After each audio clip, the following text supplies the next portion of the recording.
Good evening, everybody. It is February 17th, 9:04 in the PM Central Time. This is the Weekly Alaboom. I am your ever gracious host, Lance Meister, the Undead Viking. Anthony Racano will not be joining us this evening. He is being a jerk, and he's at a gaming convention. But I have the ever loquacious Barry Reynolds. Hey, you guys. So, And, of course, the man, the myth, the legend, Keith The Collins. hanger-on, yes. Yes. No, you're not We're a actually hanger-on. live this time too, by the way. So Oh, it's working? it is Good. working. I'm glad. Last time that was kind of lame. Keith, you're on screen share duty. Barry, you're on question duty. Like I said, Anthony will be joining us. Travis, I guess, bashed his head in on a car door or something. So he's got a concussion because he's a Did he baby. run his mouth and somebody stuck his head in a car door? No, I guess the story was like he dropped, like he was carrying a bunch of stuff out of his car, and then he dropped part of it, and like it was one of those things where it's like you don't spatially judge where you're at, and so like when he reached down to grab it, he hit the top of his head on the top of the car door or something. Oh yeah, like that feels good because you're going full speed when you do something like that. Yeah, so. you're not, and so yeah, I guess he like cracked himself silly or something. So that sucks. yeah.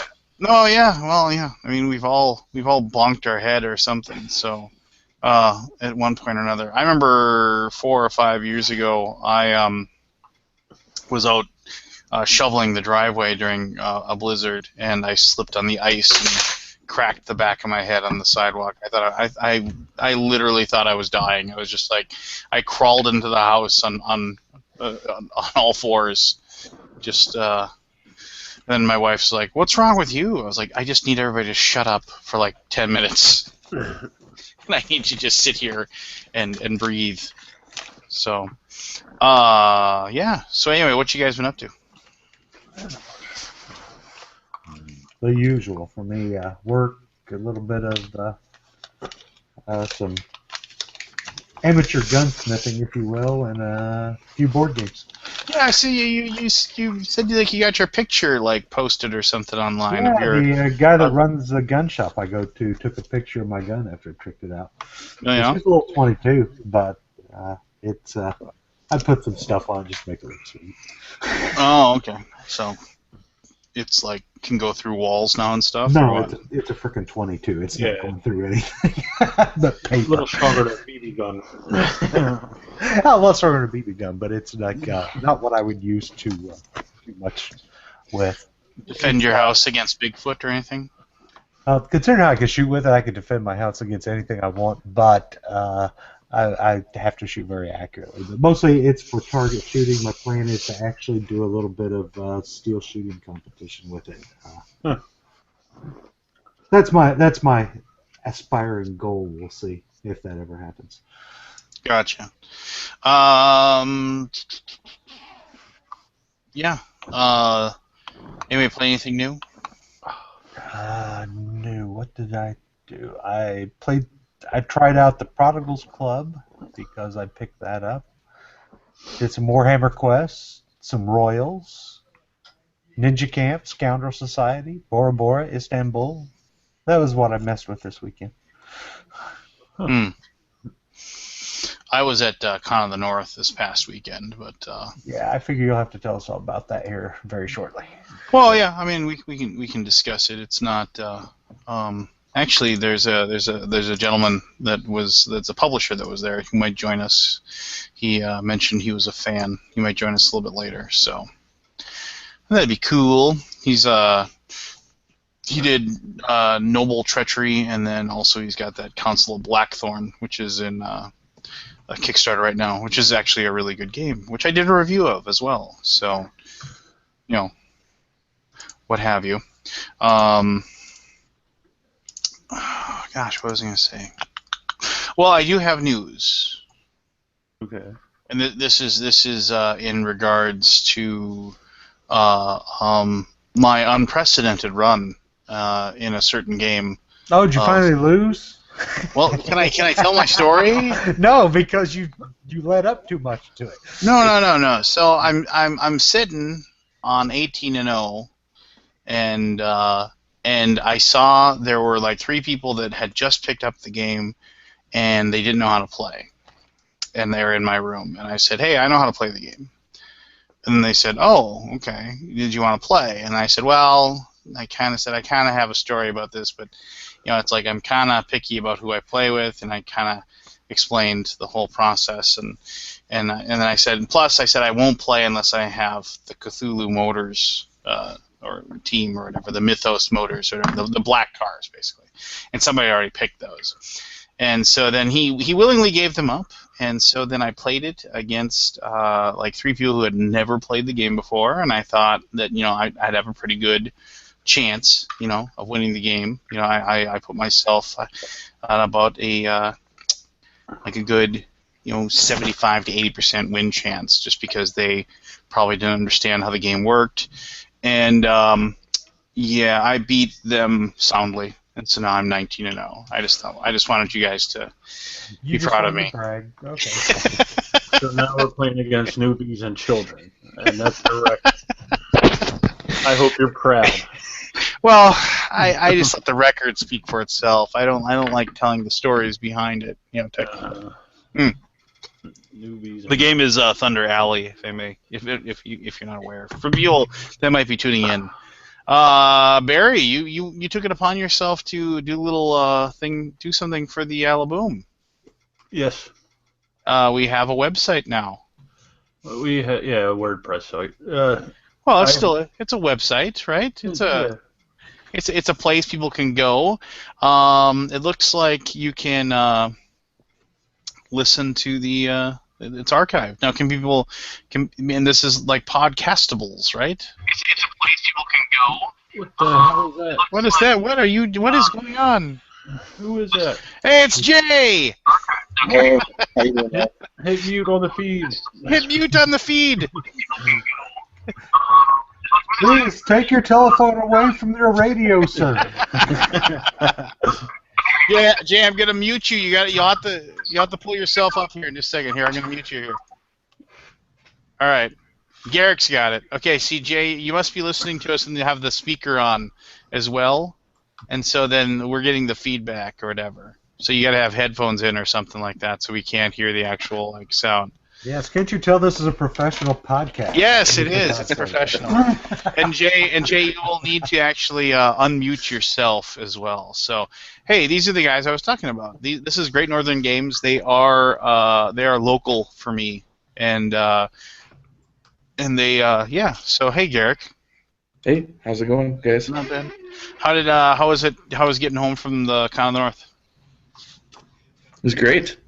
Yeah. It was easy. It's a heck of a lot easier to get out of there than, say, a place like Gen Con. I feel bad for Jay. I don't know if he's going to be able to unmute himself. Mm-hmm. All right. You have to provide instructions. Well, okay. So Jay, if you're listening, if you hover your mouse over your personage, there's a little arrow. You click on that, and you can unmute yourself by clicking unmute. But anyway, he'll figure it out. No, how did the reception for both Noble Treachery? Oh, Jay, I should be unmuted. click on that. we're getting the feedback. How did the reception for both Noble Treachery? Oh, it's not. It's too far off though. It isn't like the Seth's feedback. We can't really have fun with it. Can you hear me? Jay, I can hear you just fine, buddy. Jay, you gotta close the YouTube video. Please hit mute on it, one or the other. Yeah. There we go. There we go. There we go. All right. Hey, Jay, I was just talking to Garrick about the Con of the North. So, was that your guys' first time at Con of the North? Had you been there before? First time. Like, had you been there just as like an attendee or Yeah, we went last year and walked around and just checked it out because we knew we were going to come back this year and actually have a booth there. So, but we weren't able to. Last year, we didn't have enough time to get a booth all together because we were working to go to our first Gen Con. So, that's Gotcha. what we did. And what'd you think of Con of the North being a vendor at the convention? Well, I thought it worked out really well actually. Sunday was a little slow. Saturday actually was really busy, and the thing I liked about it is you could actually get to talk to people more and sit down more and interact. So we had a lot more, even though the numbers are greatly reduced, the quality of contact was a lot higher, I thought. And we will definitely go back, um, every year, I think, until, as long as we do this. Yeah. My understanding is it's relatively inexpensive to have uh, a booth at the con too. Yeah, So it is. It's very reasonable. You know, we're actually there to meet people. We're so small at this point in time. We're not there to make money per se. We're there to meet people, have them see who we're about, and those types of things. So for that, I think that venue was really great, actually. And like you said, reasonable. Gen Con is a considerable outlay of resources to pull that all off. And you know, so this one was good. We'll definitely do it again. I was really impressed. I don't know, Rick, if you got any comments. Yeah, it was definitely easier to interact with people. At Gen Con, it's just so busy that you just don't get a lot of time with each individual person. Where at Con of the North, you can sit and chat with somebody for 5-10 minutes, and you don't have a line of people waiting behind them. So that was nice. um, so I mean, okay, you have. I was going to ask you this, and I didn't get a chance to ask you there. So now you're here, so I can ask you. So your first game, Noble Treachery, funded, came out, and now you got your Council of Blackthorn, in Kickstarter right now, and they're both about royal intrigue. Is that just something that just happened, like as far as like the whole premise, or is it something like is that just a subject that you enjoy, or Yeah, it's a subject I enjoy, but um, I think it was an accident, to be honest. I mean, Noble Treachery was something where I honestly had the mechanic. My family played a lot of card games when I was young, so I mean, it was just every time you visited my grandparents, which was up very very close to where you are. Um, where is that? What city? it was in Dent and I, Falls area, Detroit Lakes, Perham, all of that. Yeah, I actually, in college, I had a friend who lived in Dent. We used to drive out there to, I'd make a little bit of extra money. His parents owned one of the language camps, like the German language camp for like high school kids or whatever, there. And we'd drive out there, and in the summer, and I'd work in that's weird, because I work as a cook. But anyway, sorry, I'm just, wow, I haven't thought of Dent in years. Yeah, I know. Well, And they always had that, like that they had that drinking festival called Get Bent in Dent. yeah, I actually have a T-shirt that says "I got bent in Dent." It Yeah, was the Rocky Mountain Oyster Festival, actually. nice, awesome. Truth be told, but so they played a lot of cards, and so I grew up playing cards constantly, and so so my I was typically, I've designed probably 60 games over the last 30 years, and a lot of them are, I would call, they're very hobby game like, lots of components, lots of rules, etc., etc. Well, we were going camping, all of my buddies and I, and we wanted to have a game, to play, and I didn't want to bring one of those big games up there. And so I ended up creating Noble Treachery. I started on Tuesday and we went camping on Saturday. So that's it. The whole thing was just created in 4 days or something like that. at the basic dice and card game mechanic. And we brought it up camping, and everybody liked it so much that it originally didn't have a theme at all. And so as time went on, it got more popular, and then my friends started asking that I would make copies for Christmas, and then their spouses started asking to request that who aren't gamers to play it. So then I took it out to Gamma. I had decided I was going to go publish a game, and which is another story. And if this gets too long, interrupt me, will you? No. I find this stuff fascinating. So go ahead. So what happened was is everyone had been encouraging me um, to publish a game because I had made so many games for so many years, and my friends come over every Thursday night for 20 some years, and we from 6:30 to 10:30 at night we test whatever I've created, and we test it over an 8 to 12 week period, and then we set it aside, and I have something new created by then. And so they've always encouraged me to do that. Well, 5 years ago, my dad died of cancer, and we found out he had 1 week left to live, and we found out that he had always wanted to be a teacher his entire life, and he never told anybody. He was a salesman his entire life. And so I thought at that point in time, I made a decision, hey, I don't want to, when I find out that I have 3 or 6 months to live, I don't want to say, wow, why didn't I ever try to publish a game? So I said, this is a bucket list thing. And I had 60 games to choose from. I said to my friends, which one should we choose? They said, oh, pick this one and publish Noble Treachery. It was actually called Ambush. It didn't have a theme.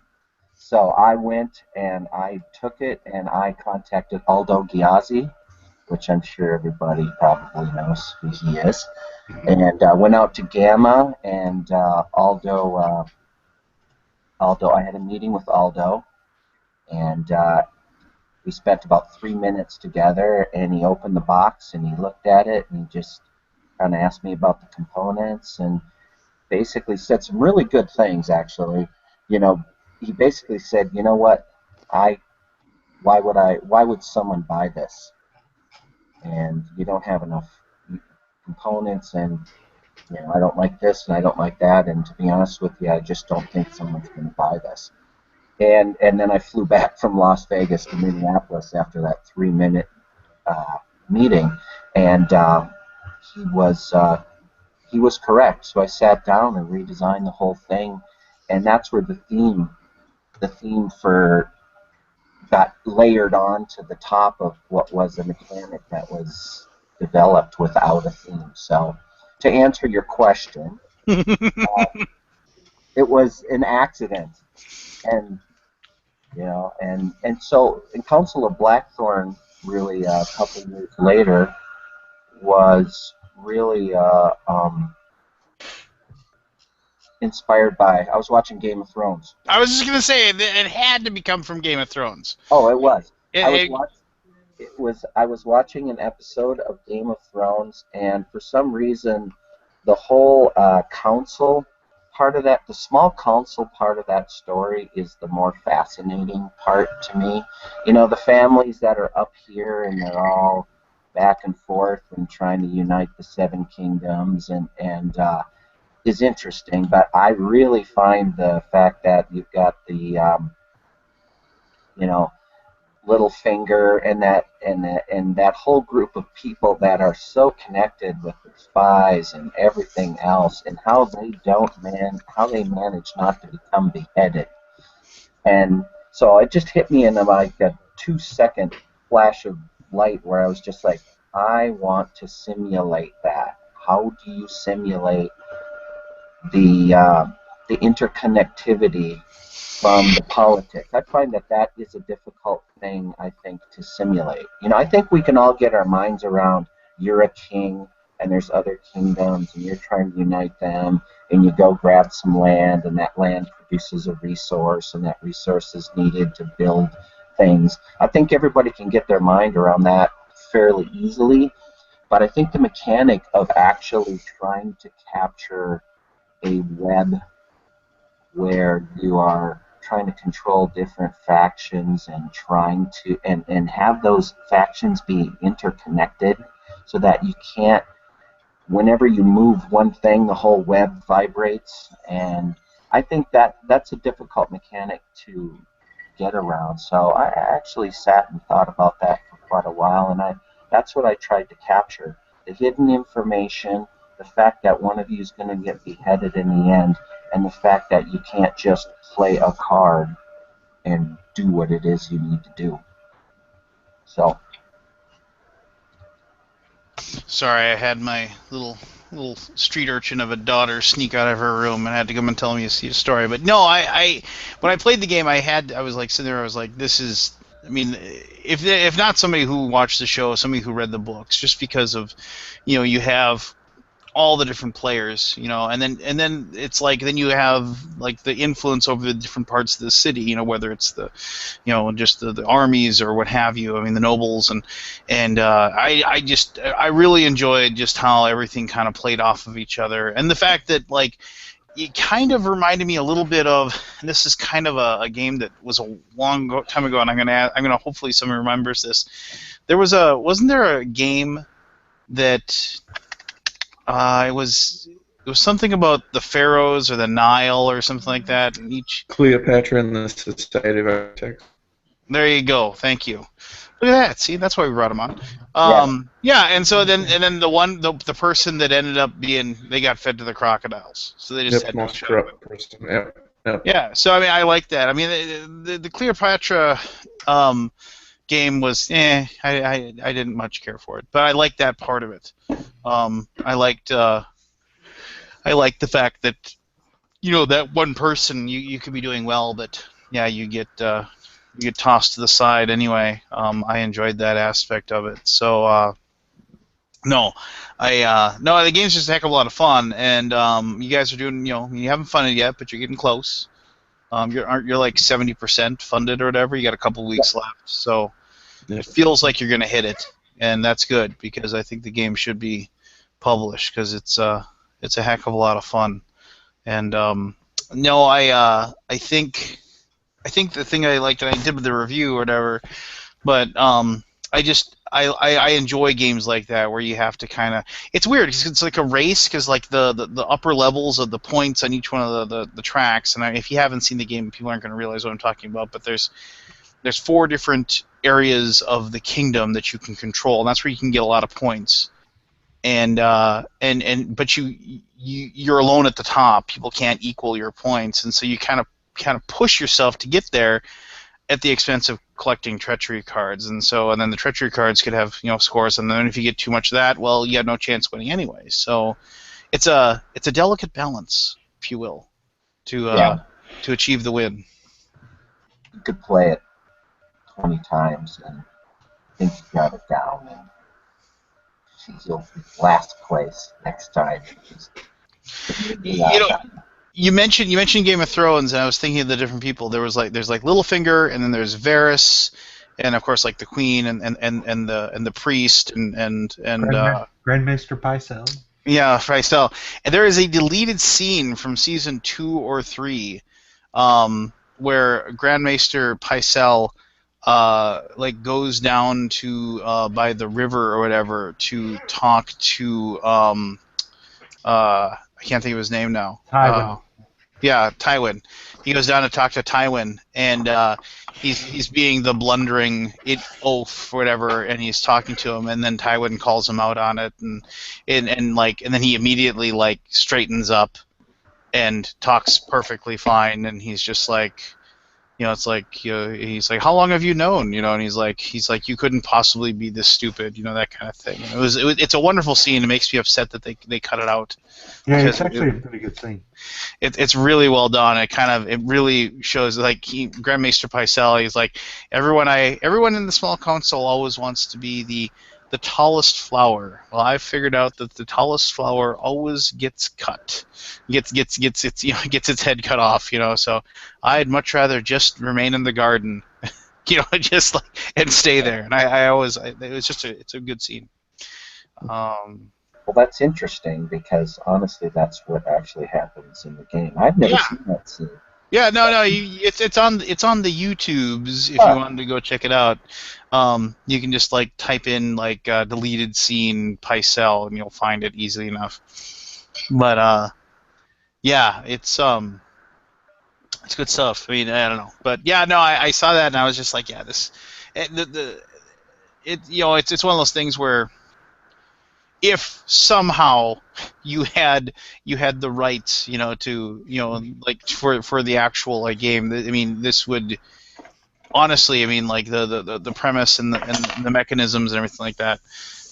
If it said Game of Thrones, small council intrigue or something like that, you'd sell a gajillion copies because obviously Yeah. because of the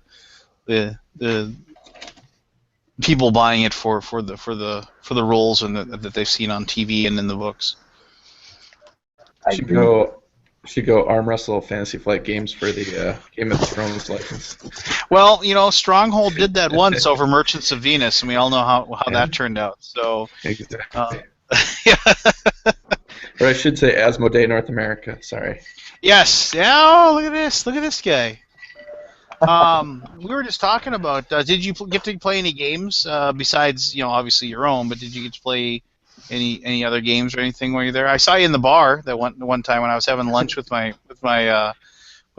family. I saw you pop in and you had Yeah, you're right. a crisp, delicious beverage. I did take about a 45-minute break from reality, I guess. So The beer was that good? Yeah, it was perfect. Actually, it was a perfect moment. So, I no, I walked around, but I didn't get a chance to play. I don't know if Rick did, but we were pretty busy the whole time. Yeah, Fred and I stopped into your room and got a chance to play Deception, Murder in Hong Kong. Sweet. I Did you don't play know that if with you- me? No, I played it with 6 or 7 other guys.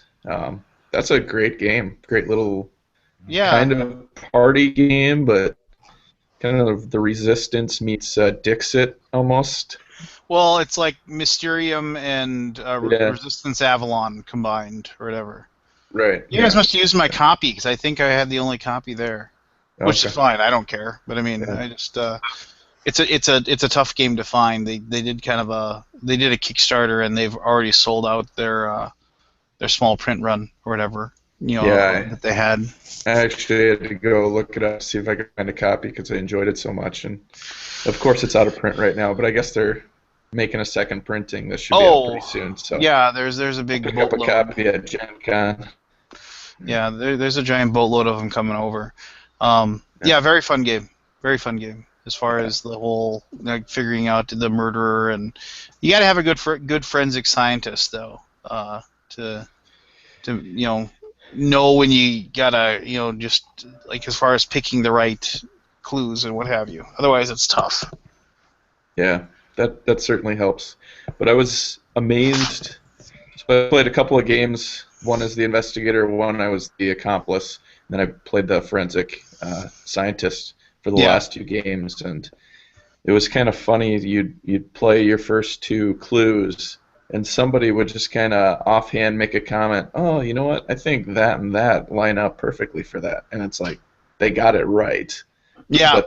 But then they talk themselves out of it. And you can't say anything. So you're just and you're just sitting there, just biting your tongue. Yeah, you can. Yeah, just like when you play Mysterium and like well, obviously he means spider here because this looks like a cobweb. No, you moron! You're looking at the wrong. Yeah. Yeah. Very aggravating. Hey, it's just a bunch of screaming in your head when you're the ghost. That's all. Oh yeah, and yeah, same goes with the thing. The same goes with the excuse me, with Deception. being the deception. You're just losing your mind when like and the murderer is just over there like either keeping their mouth shut, they're not even looking at them or whatever. You're just Yeah. Just drives me crazy. I went over to. I kept trying to. I was curious about Chip Theory had their dice game. What's the name of it, Rick? Too many bones. Yeah, Too Many Bones. So I went over there to try to, because I would go walk over there and there'd be like 50 dice and just a ton of things going on. And I kept looking at that. It's like, I want to sit down and find out what is all going on with this, So, but every time I went over there, there was always 2 or 3 people playing. And there's always a line, so I tried like 4 or 5 times, but I never actually got to sit down and Yeah, try me too. that. I don't know if anybody else.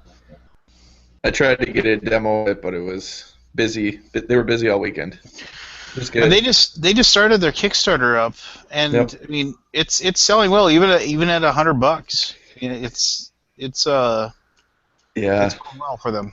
It looks interesting. I'd like to see a little more of it. I watched play of like a battle and a little bit of stuff in between, but I want to see a little bit more of it. Yeah, I mean it's got a lot of stuff. It looks like there's a lot of it's stuff got going a on lot in of it. stuff. That it does. More stuff. I mean, it's got a lot of stuff. That game's going to weigh 57 pounds when it ships, I think. And it's so weird that they I mean they're still using the chips or whatever for like the health and stuff like that, but they are kind of moving away, a little bit from from their preceding games, which are more of a tactical battle type of thing, and this is different, obviously. So no, I think it'll be they're good guys too. Yeah. The Chip Theory guys. So also local. Yeah, last year we actually were, we knew we were going to Gen Con, but we didn't know what we were doing. So we actually went to Con of the North last year and talked to the Chip Theory guys, the Floodgate games, and Prolific games, and just they let us kind of hang around for quite a while and talk to them. We probably wasted 45 minutes of each of their time, but they were really gracious and really good guys and helped us prepare for what would become Gen Con. So really good guys. That's the interesting thing. My day job, or Rick and our day job, we work in the high tech industry during the day, and Apparently, the high tech industry didn't carry over to your webcam. Sorry. well, I didn't know I had YouTube open at the same time, but that industry is like every other industry, is very competitive, and your intellectual property is really important to protect, and you don't necessarily play nice. And the one thing I noticed when I started trying to publish a game is like every single person I have run into who you would consider a competitor is just helpful and nice, and everybody you run into helps you connect with someone else to help you get an artist or a graphic designer or get a video done or teach you how to do different things, and that's an interesting dynamic in my mind that I see is totally different from any other industry that I've been a part of in my life. So it's cool, actually. It's great. I just want to mention that you guys have no idea what I'm talking about, but Barry, did you get a new camera or something? No, Well, it's like I can see more of the right side of your room. Are you in a different room? different location. Got new furniture. Everything's shifted to the right. I mean, it's just I'm checking out. I mean, I feel weird. It's like I'm just looking at what's behind you now. This is like a totally different. It's like you plus you plus, as Travis said, you have like the reverse Hulk Hogan thing going on with the dark beard and the the green. Nice. Yeah, no, everything's the recliner used to be over there. It's all over here now. Where's your lovely wife this evening? She's in the bedroom sleeping. She gets up at 3 o'clock in the morning. Oh, good for her. Wow. Gross. Yeah. What is that? Caverna back there? Looks like Caverna. Yeah. Some Carson City. Machikoro. There's Oh, still some behind me, some that are left of me, and some in the other room. So. You sound like that My Happy Farm on top of the Queen game up there. Yeah, it's the Polish edition. Yeah. My Happy Farm. Yeah. I just got that in the mail, like weirdly. Yeah, I think he finally got it in English, and they just sent out Portal Games. That's the one I have. I forget who did the English version of it. Is that any good? Portal's bringing the English version to the U.S. too. I think. But somebody did it before him. I think it's that one that went out of company, out of business. Oh, Bay Street Games or not Bay Fifth Street Games. Fifth Street Games. I think they had it, and then they lost it, and then somebody over in Europe did it, and Polish. Oh, Fifth Street Games is one of those really sad. Yeah, I just had a bankruptcy notice come to me for them again yesterday because of the bankruptcy proceedings, since I'd backed a Kickstarter that hadn't paid out part of it. So Yeah, and so I'm not claiming anything. I feel bad enough for the poor guy, so I just throw him in the trash.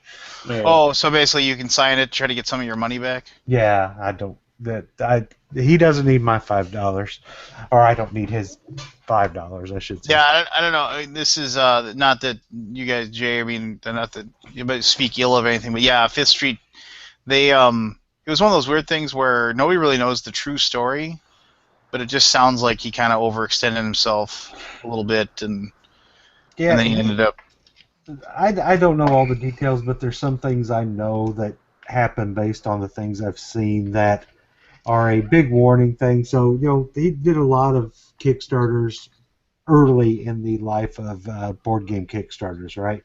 And so he had backed this game, and we will send you the expansion for free when it gets done. So promise of future deliveries on top of things that he was probably just breaking even on, if not worse in some cases. He did that on a couple of the games that I'd backed, and one of them he actually delivered the extra stuff later. The other one never did deliver, which is probably why I'm on as the list for the bankruptcy proceedings. But yeah, he stretched himself too thin, is what everything looks like. I mean, And it just caught up with him, which sucks. It does, and it hurt the backers too, because the games actually got made, but I guess he didn't pay the companies for them, so they sold them to somebody else to reclaim their money, and so. Well, yeah, it was like one of those things where it's like he needed the games to sell so he could get the money to pay them. The money to pay for the games, but you run into a situation where it's like all you have, if you're the person that that has it, you have no leverage at that point. You're kind of counting on the person to pay you off, and well, if they don't, you're kind of screwed. I'm not going to speak of the guy that went through everything and went bankrupt. At least he didn't take the money, disappear, and hide, right? And pulling Odin's Ravens. Yeah, he didn't pull an Odin's Ravens. He didn't pull a Doom that came to Atlantic City. He didn't pull a Up Front and Airborne in Your Pocket. Well, that Doom of Atlantic City is just the fact that he invested the money or whatever from the Kickstarter. He bought a new house. No, didn't he like try to start a company or something, like a media company or something? I know he bought a new house with part of the money too. He did all sorts of stuff. Wow. I'm surprised they would print the games without getting half down. I think they got part of it. They just didn't get the rest. From what I'd read. They don't ship unless they get the second. Well, they didn't ship it to him, and that was the thing, is they shipped it to. They sold them to someone else.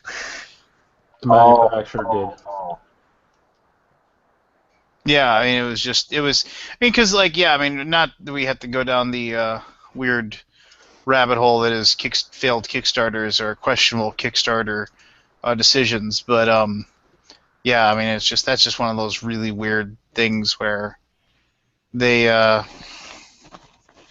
Yeah, I mean, it's just, and the weird thing is that yet somehow, like, you have a situation like that, and then, but like other companies who do questionable things in Kickstarter, they eventually people just eventually forgive them. I mean, it's just like, people have come to like have problems with like Queen games or whatever doing Kickstarters because they're like, well, you're Queen, you shouldn't have to do Kickstarters. But then, people just let it go, and just whatever. I don't know. It's just Kickstarter is such a mess, or as they like to say now, it's just a hot mess or whatever. It's just, it's tough. I don't know. How did your fulfillment go with your first one, Jay? I mean, was it pretty Everything, smooth, or? everything, everything went perfect actually. Um, we we had Panda manufactured, printed, and everything arrived on time. And the shipment got split.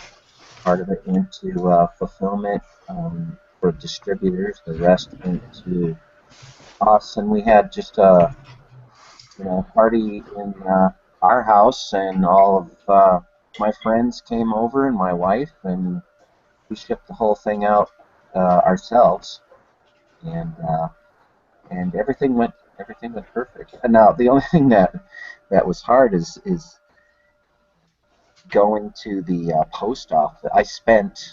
I basically was almost a post office employee for 4 straight days. Hmm.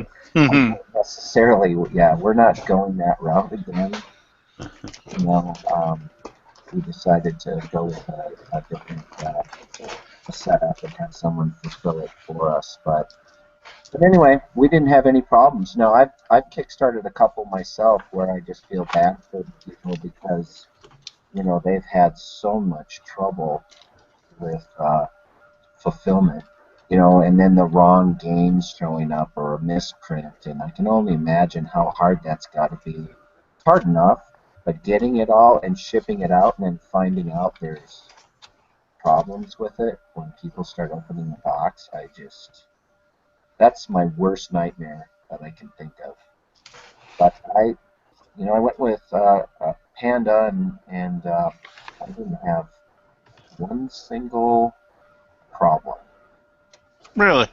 Yep, not one single game was missing a component or anything like that. So, you know, I'm lucky, I guess. I don't know. I don't know if that's normal or not. I have no idea. I hear Panda's a pretty good company with that. You'll pay for it, but it's a pretty good company with that Yeah, type that's of what I game. hear all the time. Is that like, yeah? I mean, Panda's like the really established whatever, and but yeah, you definitely pay more than their competitors. But I guess they have the reputation, and they treat people right. So I don't know. I don't know anything about it. I don't know anything about running a Kickstarter in any way, shape, or form. So I'll just have to believe you. All right. So here, since I got two new people, I got to ask my questions. Oh, here we go. You shush, or I'll make you do the very 10. All right. I actually got a So, pretty good one for Barry. I thought. all right. Okay. Well, we'll do the very. Well, Go ahead. That's a Go, good go okay. with Okay. your questions Okay. first. Okay. Rick, Jay. Whenever I have people on, I ask these same questions of everyone. We've already answered the questions, so we will not be answering the questions. I have 3 questions for you. 2 of them are game related. One of them has nothing to do with gaming, but I love it because it prompts discussion. So, the first question is: if you could play one game with one person or group of persons, alive or dead, who would you pick, and what game would it be? Rick, you're up. All right. So a few years ago, my answer to that question would have been Power Grid with my father. Mm-hmm. My dad has worked in the power industry for all his life, probably 35 years now. Okay. And so couple of years ago, I finally got a copy of Power Grid and got him to sit down at the table with me and play it. And of course, he beat me. Of course he did. Yeah, he had a few more years' experience on me. So that's what I would have said, but I've completed that mission. Not So fair. now I got to come up with a new one. I'm not sure what that one's going to be yet. Do you need more time to think about this? Why don't you go? Um, well, the thing that's throwing me here is alive or dead. Well, I guess that would count in my case. I mean, if you're going to talk about if you want one person you want to talk to who's died, you probably want to go back about 2,000 years and maybe check out an important religious figure. You know, so I'll say Dungeons and Dragons with an important religious figure about 2,000 years ago. But if we want to bring it up more into the modern era, I would say I would play Dungeons and Dragons with Gary Gygax. Oh, excellent! I know people I know people were able to do that, and and they spoke. They said it was very weird. Like you, if you were lucky enough, like he would during Gen Con, like before it was huge, he would like find like a conference room somewhere, and he would just set up in the conference room, and he'd have like two or three of his friends, and people would walk by and they'd see who was in there, or maybe they wouldn't, and then he'd invite people in to come and play in whatever game he was playing, whatever, and like he just would have whatever module or dungeon or whatever that he was going to that he had thrown together for that instance, and he would hand them multiple character sheets, and he would just tell them to take 5 minutes and roll up your character. I mean, and he went old school roll up your character. You rolled 3d6 for each one, and there was no 46 drop the lowest. There was no pick where your stats go. You rolled 3d6. Have fun with that 3, buddy. Yeah, you would you if you rolled a 1 for your hit points, that was just tough luck, and he would go, and he'd say, after you get done rolling and making the first one, go ahead and make 3 or 4 more because they're not going to last that long, and he would just go, and he rewarded intelligent players, not strong or like hardy or whatever characters. He did not. He rewarded you for like thinking outside the box and coming up with alternative ways instead of just I swing my sword at the orc. Combat in a Gary Gygax adventure was ruthless and deadly, and was like it was better just to avoid it at all possible. Yeah, but and I guess he really enjoyed when people didn't know who he was. Because like he didn't like the hero worship. While he liked it, later on in his life, it got to him a little bit. I guess he just wanted to kind of just be able to play games without any craziness. There's a really, really good book that came out like in the last 6 to 9 months or whatever, like just basically a biography of him and like how he created Dungeons and Dragons and how he created TSR and how he lost TSR and what he did after that and his career after the 80s, like when he had the money, and so then like in his life, from the rise and the fall and then kind of the leveling out until he passed, and it's a really good book. What is it? It's like dang it, I can't remember. It's like something of the reality or something like that. Well worth it. You can pick up a copy on Amazon, like Kindle, for like $7, or you can get a hard copy of it for like $15 or $16 if you just Googled Gary Gygax biography. Yeah, I got it for Christmas. It was a page turner. I read it in a couple of days, and a lot of the stuff in it I already knew,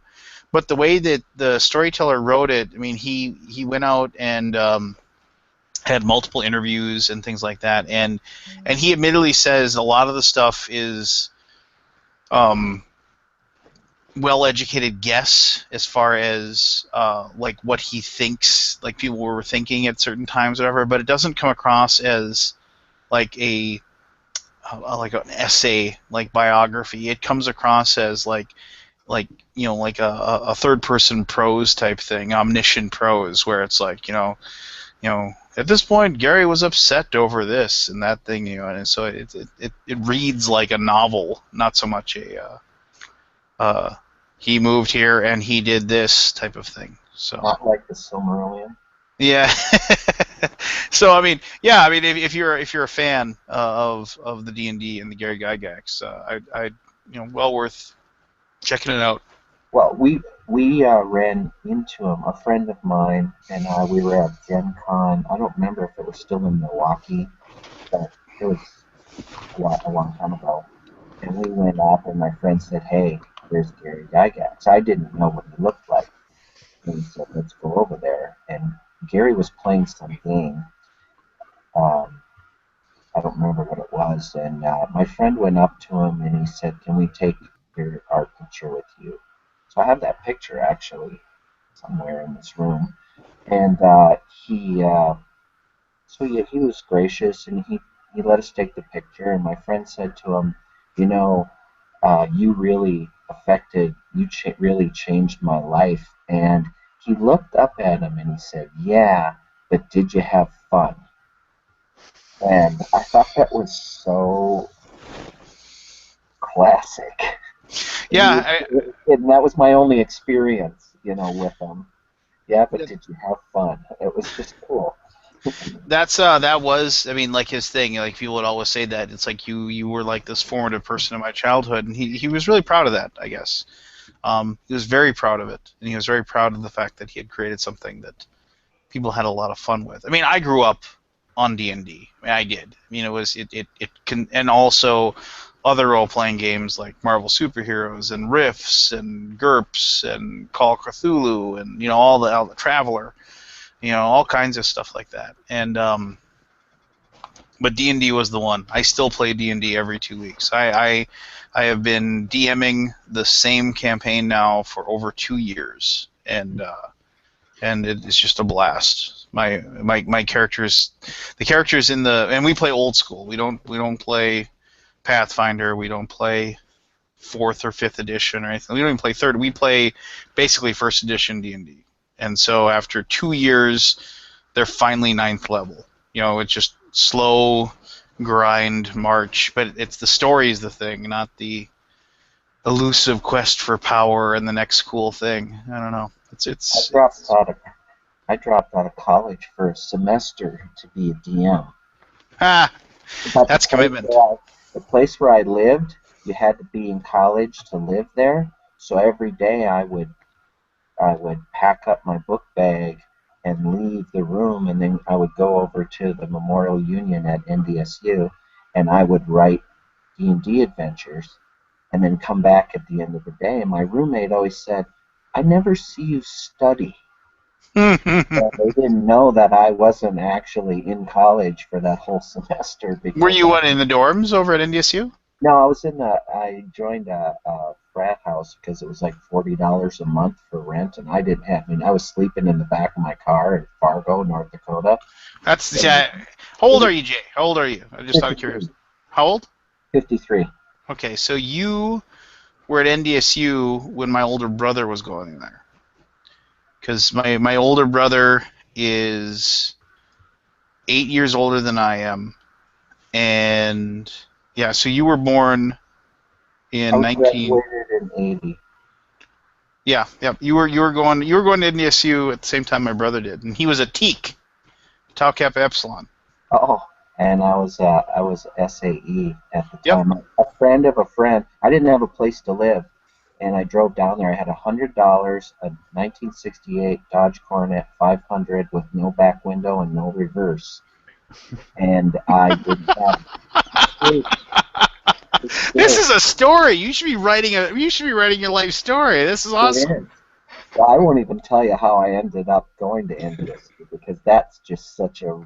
I don't need that recorded for all of the rest of my descendants. Our Yeah. tens of viewers to see. Yeah.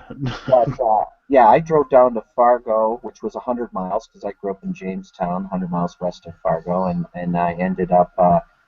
So I didn't have anywhere to go, so I would um, visit and stay in my friend. My friend had a dorm room. I had met him at orientation, which I wasn't supposed to be there, but I was looking for some other friends, and I accidentally sat next to him. But that's a separate story. We don't need to go into it. And so he was the only person I knew. So I ended up going to his dorm room, and I would spend all day there. And then at night, I would go get in the car, and I would drive down. This is going to sound like Chris Farley, but I'd drive down by the river. By like over by Lindenwood or wherever. Yes, yeah, down See, by. we're talking. You and I are talking. We know exactly what we're talking about since Yes, we do. I lived in for 35 years. I lived in Fargo, so okay, Yeah. I know exactly where you would drive. So you drive down to over By where the. Oak Grove, by Oak Grove. Yep, down. Okay, yeah. So North Fargo over on Elm Street, and you And I would find a place to park at night, and then I would sleep in the back seat. And then every day I would go look for a job because I didn't have a job. And I went to this same place like 21 days in a row because I was a goldsmith when I was in high school. I did sized rings and set diamonds and stuff like that. And they already had a goldsmith at this jewelry store in Fargo, but they needed a watch repairman. And I went in there every day and I kept saying to the guy, I can repair watches. I'm telling you, I can repair watches. And my hair was long, and he was a World War II veteran, and he told me he wouldn't hire anybody that had long hair. And but I bugged him for so many days in a row. He finally just said, all right, I'll teach you how to repair watches. And I repaired like 4,100 watches or something like that when I was in college, worked full time. And what jewelry store? it was, oh my God, it was in the, what is the main street? That Broadway, is that the north? Yeah, Broadway's the main Way street. up like on 25th. Graham Hallmark. It was in like Hornbachers. It was in Yep, I know exactly where you're talking about. I know exactly what you're talking about. a Hallmark store next to the Hornbachers, which was also a jewelry store. I think it's called Graham Jewelers. You'd think I'd remember that now. Yeah. But yeah, that's where I worked. So I repaired 4,000 watches, and he taught me how to repair watches. This World War II veteran, Mr. Graham, and he was amazing. And it just turned out that a friend of a friend who introduced me to Dungeons and Dragons, his brother was in a fraternity, and they had one open spot, and so it was $40 a month. And so I went over there and pledged, having no idea what that meant, but I knew it was a place to live, and I knew I didn't have to sleep in my car anymore. And so they shoved me in there with the guy that had the highest seniority, and he thought he was going to be able to live out his senior year without a roommate. Then he finds out he has his pledge living with him, and he didn't like that. So I ended up in a little spot where he gave me like about a 2 foot by 2 foot little area that I could sit on the floor. I couldn't even sit on his couch. And I sat in this little area, and that's where I ended up living until I could make enough money to start not sleeping in a car. So there you go. That's great. That's a great story, man. Thanks. See, these are why I ask these questions, guys. And these guys think I talk forever. It's a Minnesota thing, isn't it? It's an Upper Midwest thing. It is. It's just. Oh my God! I'm sorry. You know now why my parents stopped asking me questions when I was 8, and that is no lie. My daughter talks forever too. She'll if you let her talk, she's How? So Rick, if you had enough time to think of your answer. Yeah, I think you were leading me towards like playing poker with Jesus. Is that a Well, good answer? the one I play with are now dead, so Yeah. that made it tougher. Nice. All right. So okay. So here's the second question. We're on question number 2 after 1 hour. Question number 2. It's going to be my Uh, 6-hour long the podcast. exact same question, but fictional character. So like you could say, like I wanna play a consulting detective with Sherlock Holmes or something. Like things like that. Now, this is a game that you're playing with a fictional character? Or what are we Yeah, doing? a game, any game with any one fictional character. So like you could say, I want to play. Um, Does I'm it have just. to be a real game? But yeah, well, I mean, it's got to be a real game. You can't Well, just you like know how say. some movies have games in them that aren't real and stuff Well, like I that. know, but Like I mean, like you could say like. Sabak with Han Solo and Lando Calrissian. Well, there you go. Or like I just thought of one like that would be fun. You could play Battlestar Galactica with in Antarctica with all the people from the movie The Thing, like the characters, like so all the people hating on each other and wondering whether or not you can be infected by the alien. So there you go. But anyway, so those are like ideas. Rick, you go first because I don't want to do another 20-minute diatribe. I think off the top of my head, I like the playing with the Star Wars characters. Maybe playing Chewbacca in that little chess game. Well, so you can rip your arms off. I know. I was gonna say I know I wouldn't win that. And then again, Sabak with Han Solo and Lando Calrissian. See if you can win the Millennium Falcon. Exactly. Supposedly there was a scene written in to like, and I don't know, you can Google this too, but supposedly for The Force Awakens there was a scene written in where Chewbacca does rip the arm off of somebody or something like that. Yeah, I just heard about that. Yeah, supposedly, but then it didn't, of course, make it into a movie or what have you. I just started filming number 8. I seen it on the internet the other day, yesterday. Yep. Well, good. Get to work on it. What about you, Jay? I would have to say I would like to play War of the Ring with the White Council. Oh. I'll just sit around with, I don't know if War of the Ring is necessarily the best, but it comes to mind. Some sort of Lord of the Rings war simulation with Gandalf, Saruman, Galadriel, Elrond, Radagast, maybe, just for fun.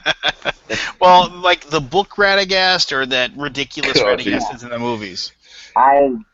The book. Yeah. Yeah. That was Lord of the Rings was see, that was going to be my second choice on the first question, was actually play Lord of the Rings, the card game, with Gandalf. All right, hold that thought for just 1 second, guys.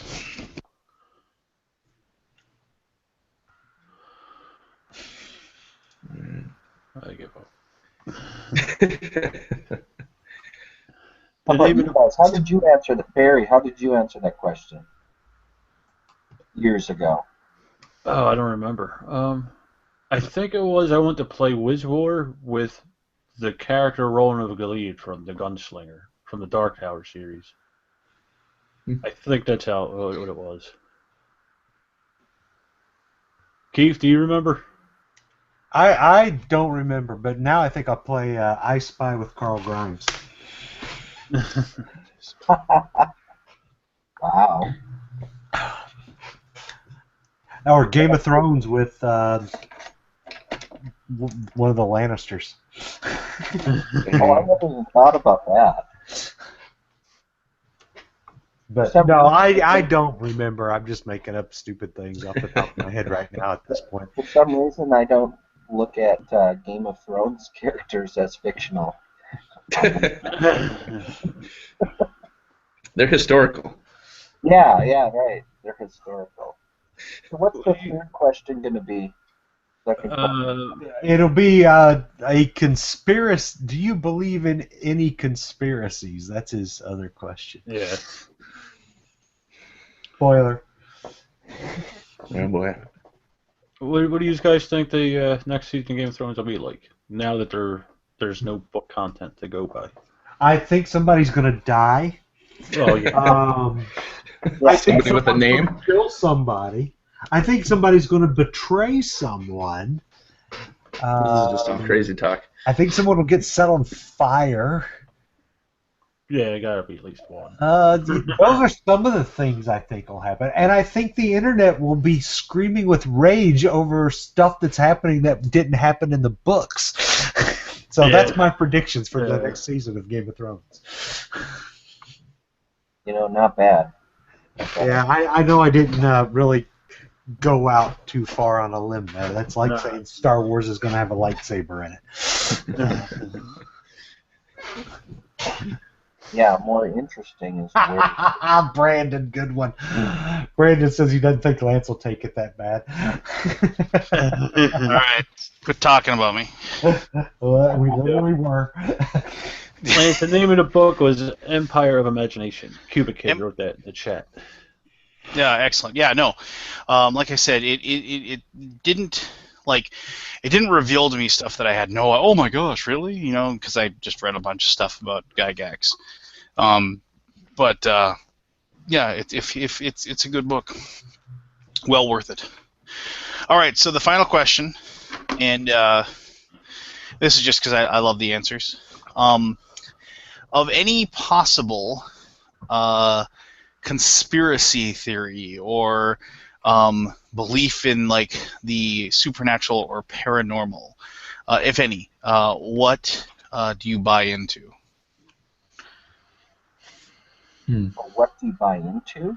Well, what do you think? I mean, and I don't mean well, obviously there's probably life in outer space. No, I mean like I'm talking little green men have visited and have secret dealings with our government or something like that, or the stuff that you'd hear on you'd hear late at night on the Coast to Coast radio show. Okay. Yeah, because I wouldn't consider life in outer space a conspiracy theory. I consider that scientific fact. Rick, you get to go first this time. Oh boy. Oh boy. I'm actually very curious to hear this one. Yeah, I was gonna say. This is gonna come out at work tomorrow. Yeah, I know. I better watch what I say. I think not necessarily Loch Ness Monster specifically, or a Yeti, but I like something that's out there on our Earth that is out there living that we haven't found yet, or there's been trace sightings, whether it's a Sasquatch or whatever. A Squatch. You mean something's out there. Sam Squanch. Sam Squanch? Is that what they call it in North Dakota or South Dakota? No, in what is it? Trailer Park Boys.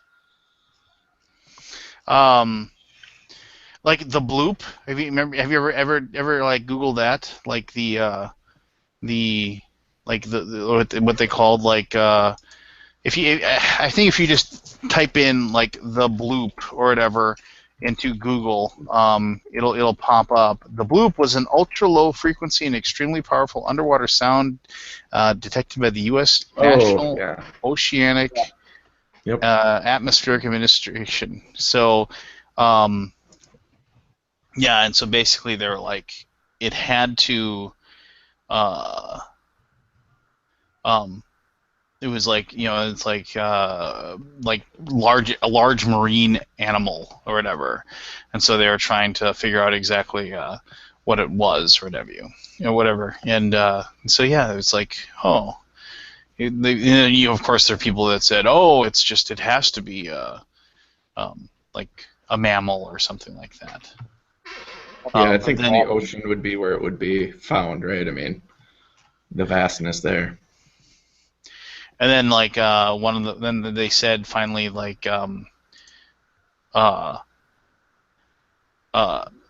they finally said it was probably one of those things where it was probably just ice, Sure. large ice, Outside shifting. with noises generated by ice quakes in large icebergs or large icebergs scraping the ocean floor. But yeah, so that was one of those things where people thought maybe, of course, people don't want to believe that. They want to believe in some sort of weirdo creature that, like some giant whale that somehow we haven't seen yet, which is ridiculous. But whatever. What are you gonna do? Yeah. Underwater nuclear testing. There you go. Yeah. Probably. Why not? Probably is. Or Cthulhu. Yeah, that's probably more logical. Just turning Definitely. over. And then, of course, what was it here? Like, I just found this. I remember this now. Like in 2012, somebody, of course, somebody that actually if you are a person, if you're a skeptic, they're like, well, of course, they went looking to make sure that it wasn't anything like animal, of course, but it was like they pretty much determined that it was most likely just not animal in nature, but geophysical. So, like submarine, volcano, or earthquake. So do you get sucked into all the History Channel and sci-fi shows? It's too bad Travis isn't on, because Travis buys into all of that stuff. He's just like he truly believes that like ancient aliens and all that stuff. That which whatchamadick made that one guy all that money in like the Von Daniken. Made him all that money in the 70s and the early 80s, the whole. He's still on. I mean, I don't buy into that stuff, but I will watch 10 straight hours of it on the History Channel. It is easy to get sucked into it, just because it is so ridiculous. My daughter, she loves those ghost hunter shows, and they just drive me crazy. Just because they make me so angry when I'm watching them.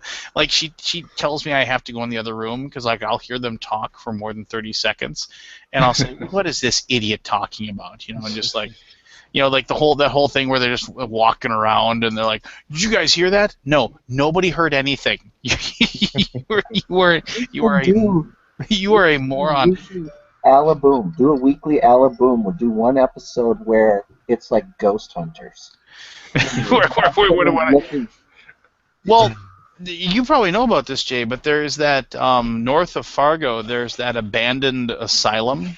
That the local ghost hunters go there a lot and go creeping around, and then it's like you're not supposed to be there, so they go there without permission and they take pictures and look, we took 5,000 digital pictures of every single spot in the entire place with all the shadows and all things, and here's this one where this shadow kind of looks like it has horns or something. It's like, oh my gosh, it's a demon. No.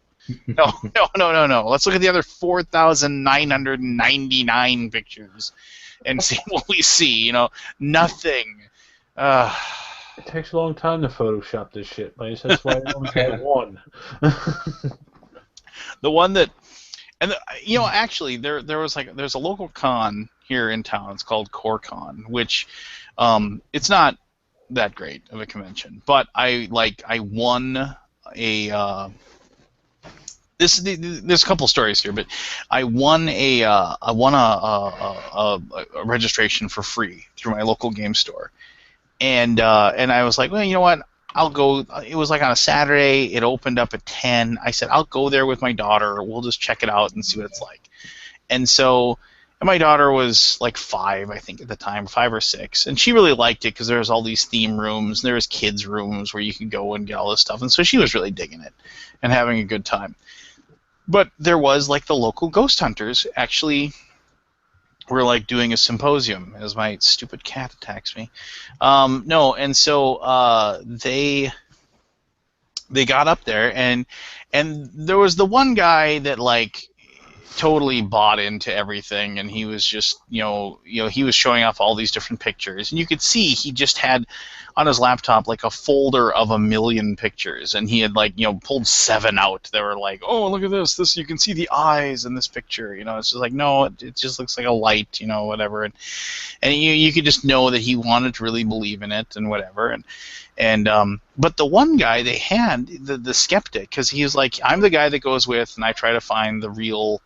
I try to disprove it, and he was actually pretty smart, and he was just like, and he went about it really, really well, and he said 2 of his most favorite things that he ever went and investigated was, one, this lady said that at certain times of night, like she lived in a house in North Fargo, kind of an older one, that had one of those classic stairways that like goes up and then has a little landing and then it goes up a little further. If you know what I'm talking about, if I'm describing it right, it isn't just one straight flight going up; it actually makes a turn. Yeah. And so, like at certain times at night, like you would see shadows of cat, get out of here. You would see shadows of something like either going up or down the stairs. And like it was only at certain, it wasn't like there was any specific time, but it was always at night, and it was always like you'd see it out of the corner of your eye, kind of thing. And so they went there and they were like trying to figure out, when it happened. And then they were like, well, maybe because there was a window along near they were like, well, maybe it's like headlights or something. And so then they were trying to like see, like they were driving a car up and down the road, back and forth. This is brights on or brights off, and they were trying to replicate a shadow going up or down the stairs, and they just couldn't get it to work. And then one time they were like sitting there, and like the woman said, "Oh my God, it just happened."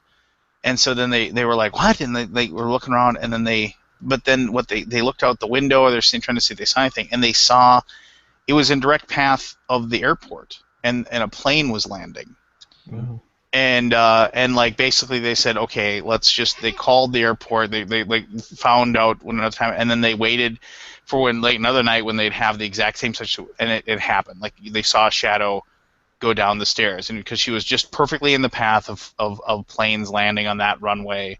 And it was always like later on at night, so they had their lights on and it's showing you. And it was just like, oh, well, problem solved, right? Of course she didn't believe it. She was like, oh no, it looks different now. It's something else, because people want to believe what they want to believe. But the one that I really liked was the fact that they said that, and actually like, not to bring up Hitler, but I mean, during World War II, Germany did research into the idea of extremely low frequency sounds and how they could make people get antsy or get scared. Like you can't hear them, but like they affect your body and they kind of set you on edge. And so a lot of times, like people will say that, like if that noise, the people like start feeling like, oh, something's like looking over my shoulder, or there's something creeping up on you and stuff like that. It's because of those extremely low frequency sounds. And so this guy said that like they never saw a ghost, but like they would be just sitting in the house, and he never felt it, but he said both his wife and his daughter would like be just sitting there, and they'd feel like somebody creeping up on them, or they just feel uneasy, and he didn't know what was going on.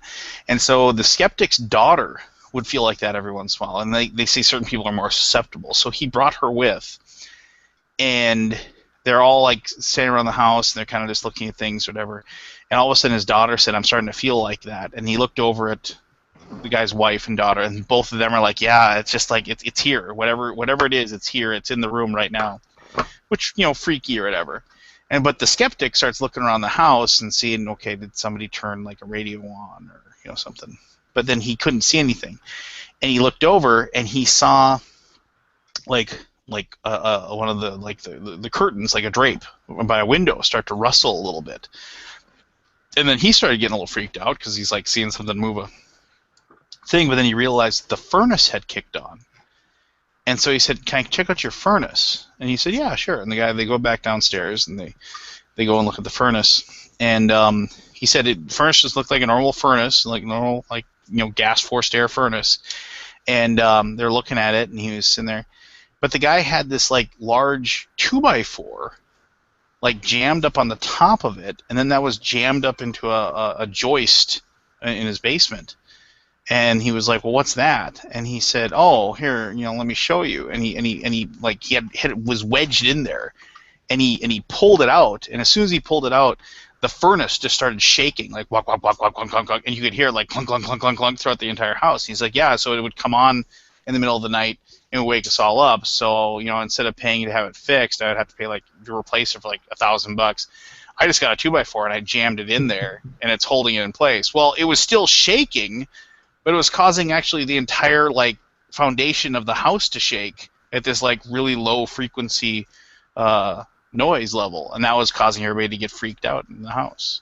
And so as soon as they replaced and fixed the furnace, the ghost moved out of the house. It Crazy. found some other place to be.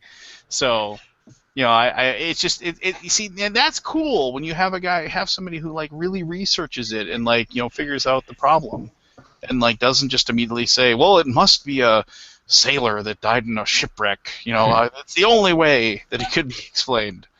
This house is clean. um, I actually have a story that is. Oh, well, see, I've told my guys my one ghost story. I've had one thing happen in my entire life. I'll tell it some other time, but I love ghost stories. So go ahead and Okay, so regale me. this is yes, but I want to go back to an early part of the conversation where you talked about Midwesterners talking a lot. So this story is going to take a few minutes. I'll just warn everybody. But I owned a house in uptown Minneapolis, and it was built in 1913. And it had a stairwell that revolved up through. It was 3 floors and then a basement.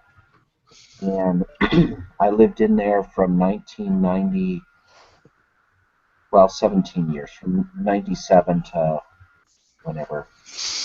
And people would come and visit. Now, I never ever saw anything my entire 17 years of living in the house.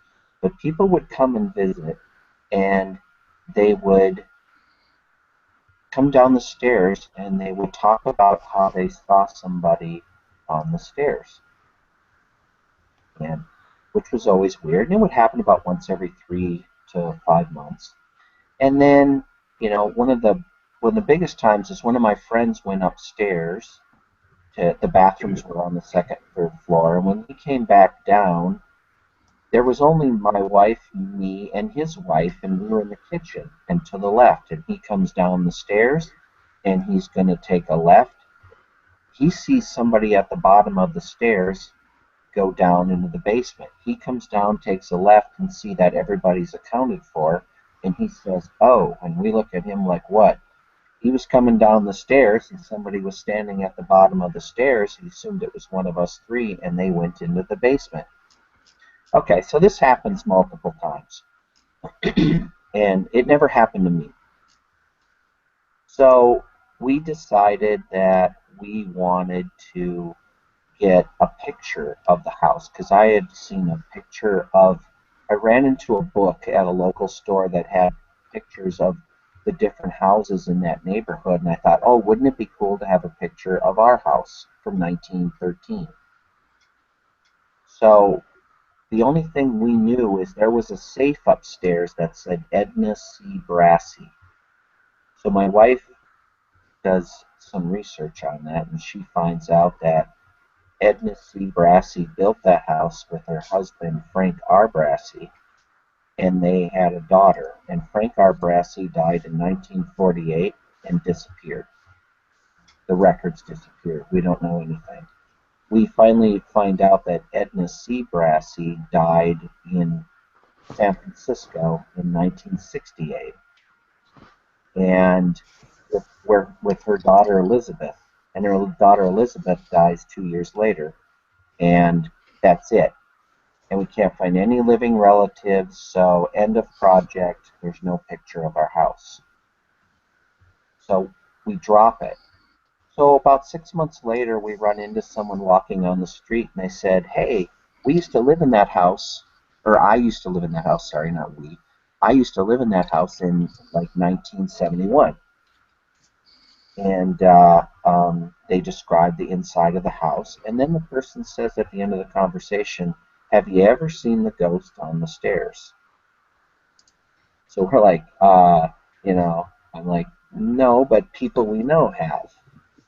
So that was interesting. So about another year goes by, and we run into someone else on the street. She said, "Do you guys own this house?" We're like, "Yeah, we own this house." She goes, "I lived there in 1984 or something like that." Had no connection with that other person. I lived in that house in 1984 because it was a bed and breakfast and it was busted up and then made into a single family home again. And she goes through the whole thing, describes the whole inside of the house, and she had carpeted the one room with red carpeting that was carpeted in that entire house. And at the end of so we knew she had lived there. Hmm. We always wondered, why was there one room with red carpet in an entire house of hardwood floors?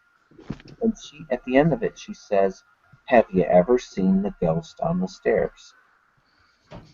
So we're like, I'm like, "No." And it was very weird. By then, my wife who stayed at home during this period of time, you know, I would come home every once in a while. She would say, "You know what? There's something in here. There's something else in this house." And my wife's a scientist. She doesn't believe in ghosts. I guarantee you that. But she'd always say, "There's something here." Smart lady. Pardon? I said smart lady. Don't believe in Yeah, ghosts. she does.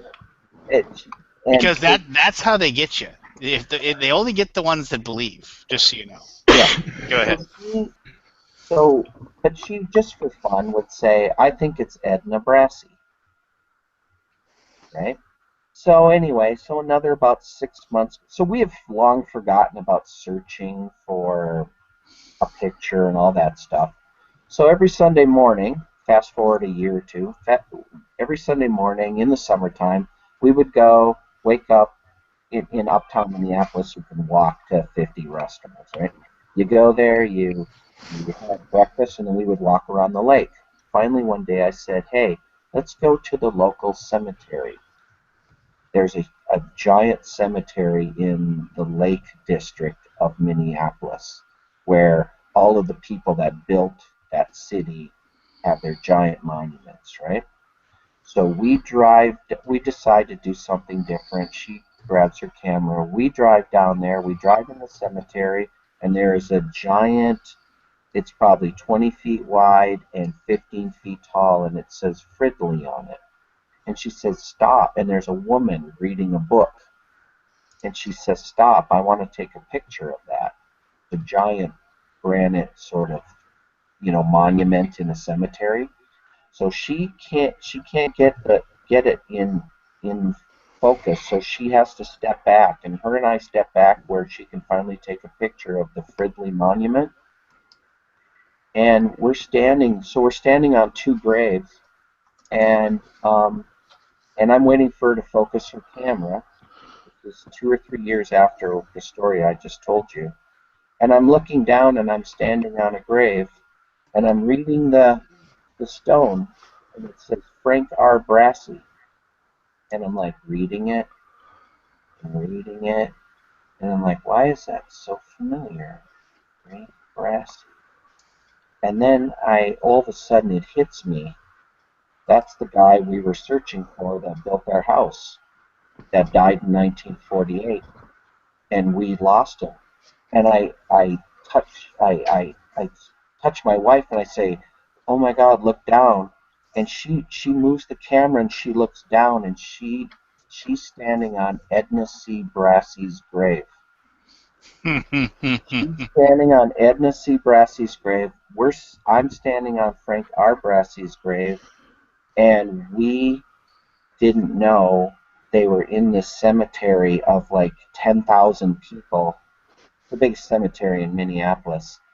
And they were the people that built our house that we had given up searching for like 2 years ago because their trail went cold in 1948 and in 1958 or whatever it was in San Francisco.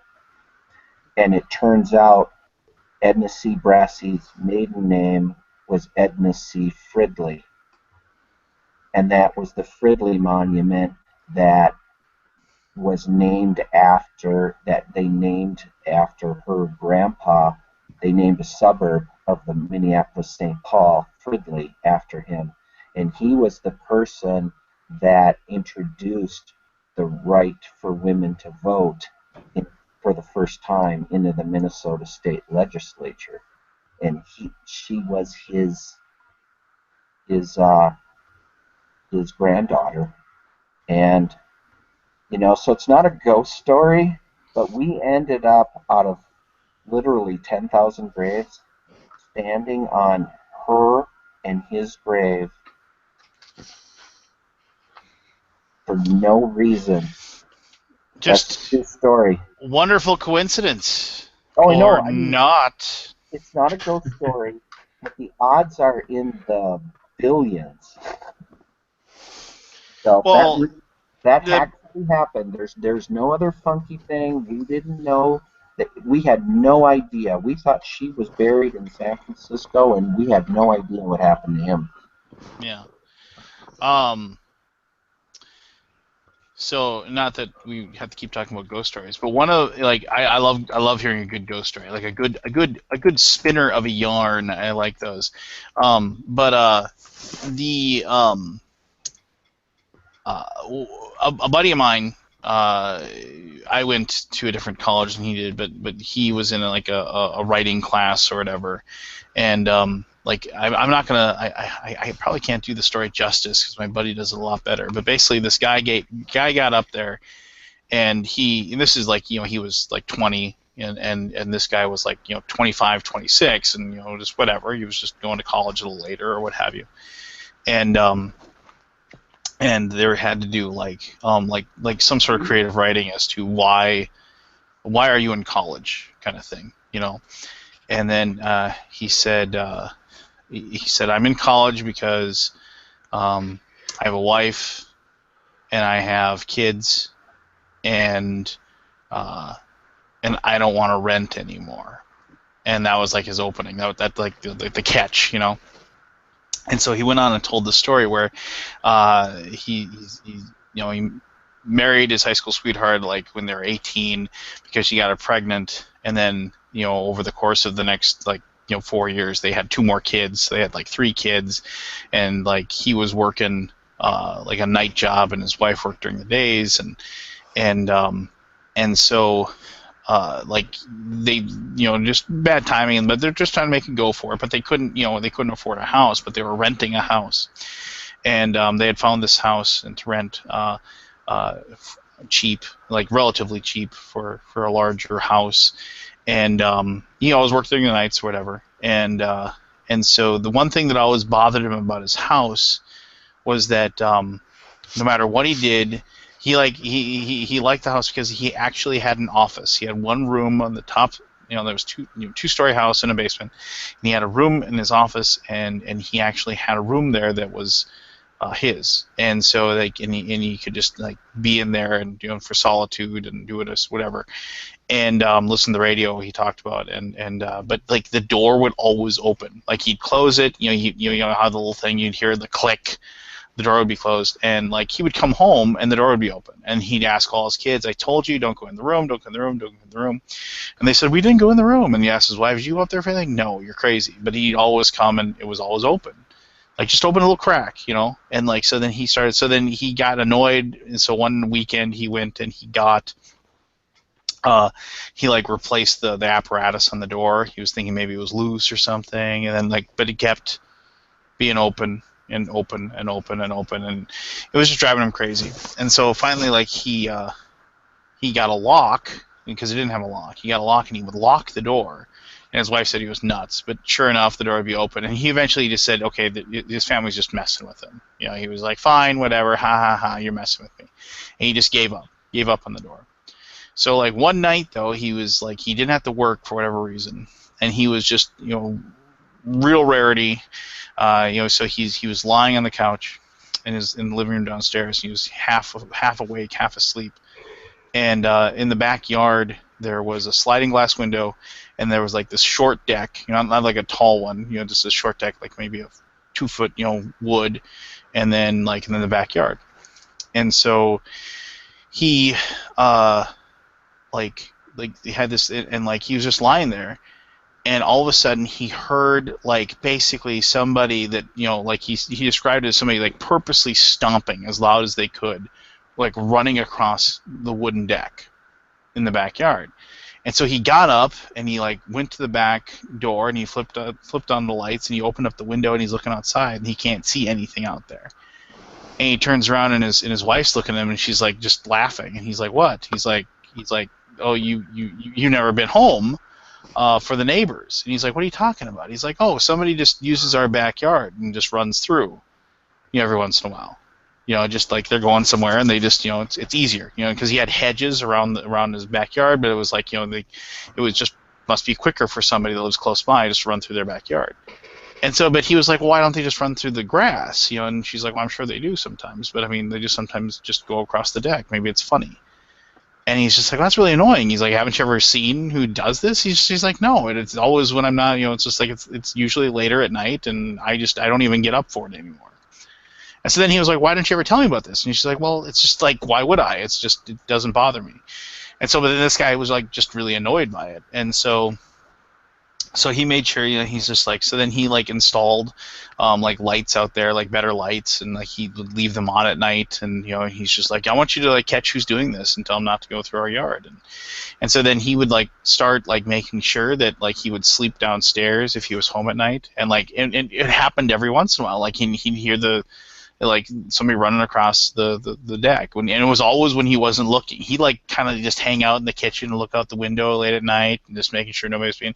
But as soon as he'd walk away or be watching TV or something, it would happen, and he'd just get pissed and he'd run out there, and it's at that point he said, "Somebody's messing with me. I mean, they're waiting until I'm not looking. It's just some stupid kids, and they're just doing this, and so it's just driving him crazy." And so finally, and his wife's just "You're being ridiculous about this," but he was just really upset about it.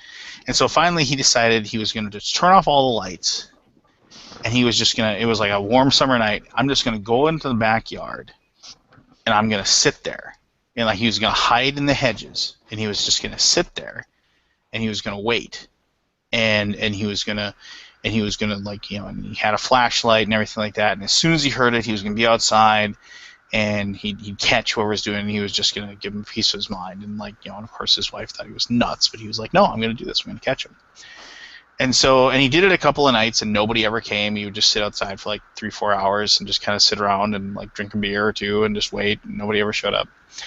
And so then finally, on third or fourth night he did it, he was sitting there and he was hiding, and he had turned the lights off and everything like that, and he heard dunk dunk dunk dunk dunk, people running across his deck. And so he jumped up and he turned his flashlight on, and he thought he saw where his hedges kind of pushed back together, somebody had dove through the hedges, and he had yelled out, "Hey, you stop where you are!" And so then, and he thought he heard them, somebody giggling and running away.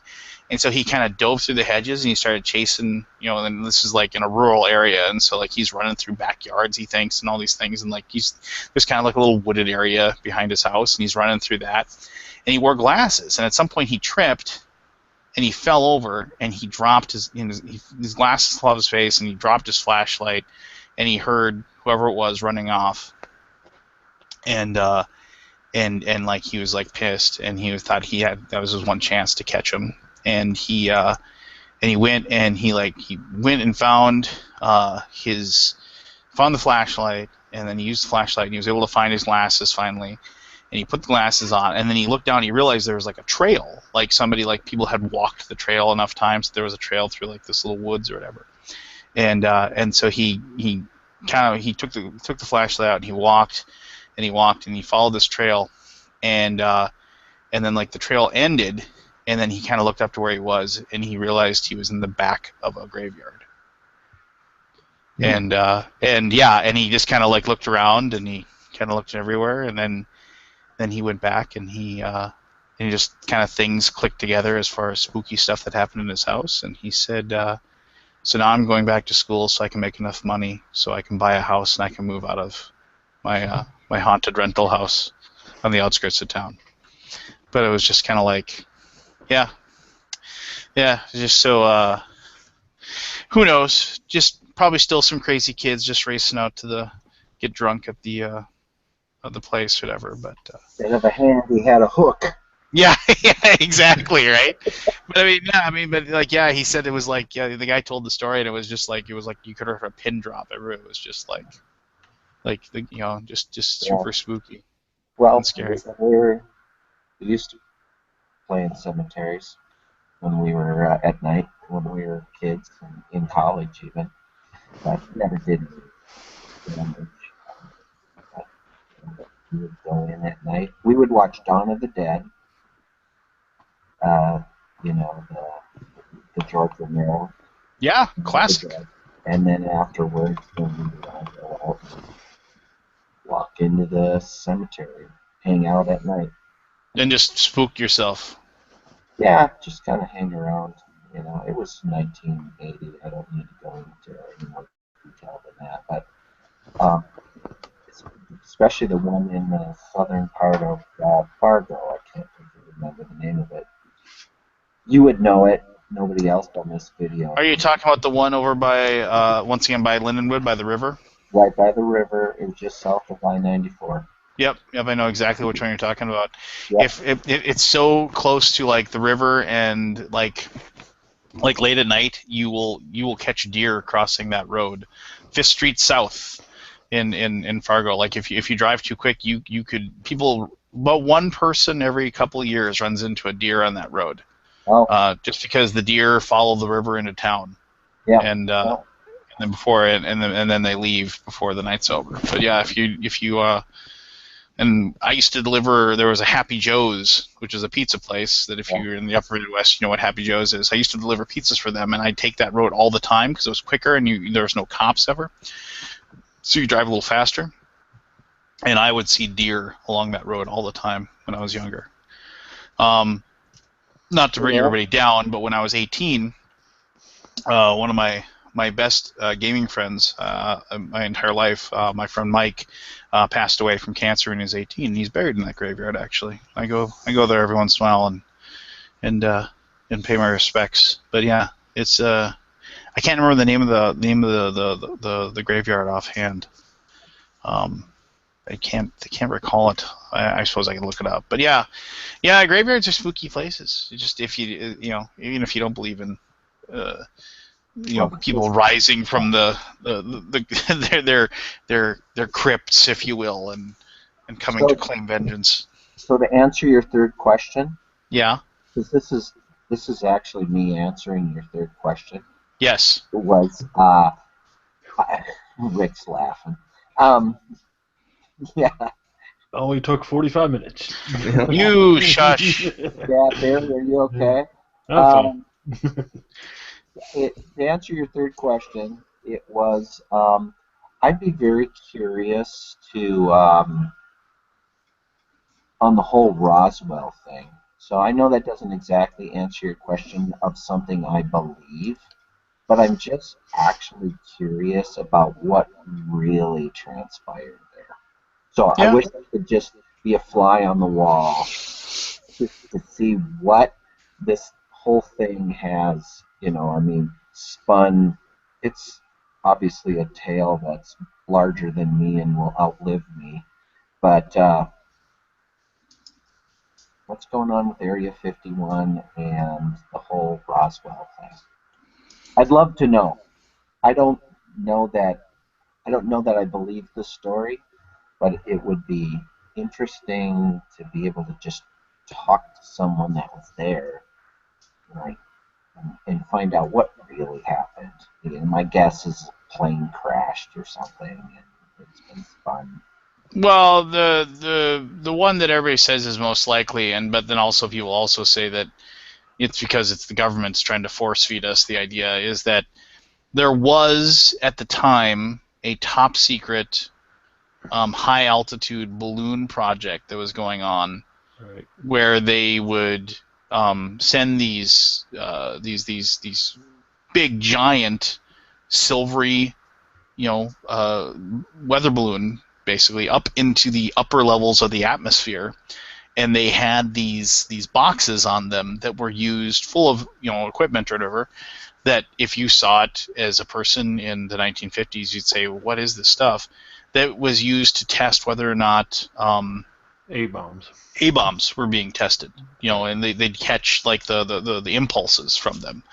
And they were letting these things go constantly. And because of the fact that they didn't want, Russia to know we were doing that, and they couldn't plan, accordingly or whatever, the whole purpose was, it was very secretive and so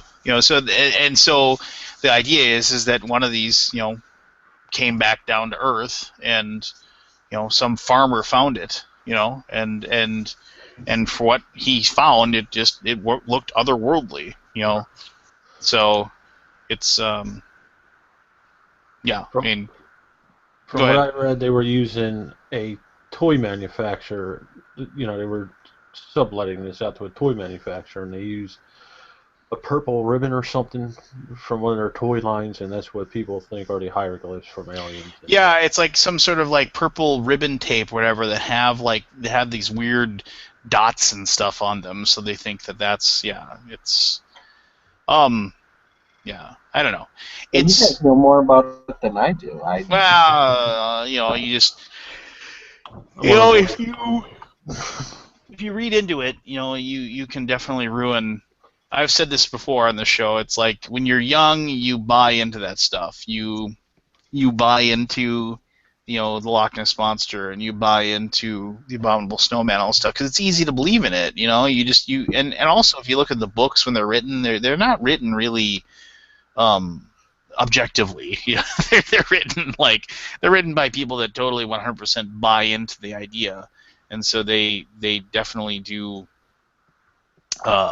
represent it as such. So it's tough to. But when you get older, you just kind of, I think, you get this weird sense of, just like, come on, you don't buy into it anymore. You're either wizened with your age or cynical, depending on your point of view. So, I don't know. Santa Claus is a lot more fun than giving presents. That is true. My abridged personal ghost story is basically late one night I was delivering pizzas, and you would know this, Jay, because you lived in Fargo. Okay, so Elm Street in North Fargo. It goes right next to the golf course, that El Zagle golf course, and it goes next to the VA hospital. And you know where it dips down, like by the VA hospital? Okay. Yeah. So once again, Elm Street late at night delivering pizzas on a Sunday night.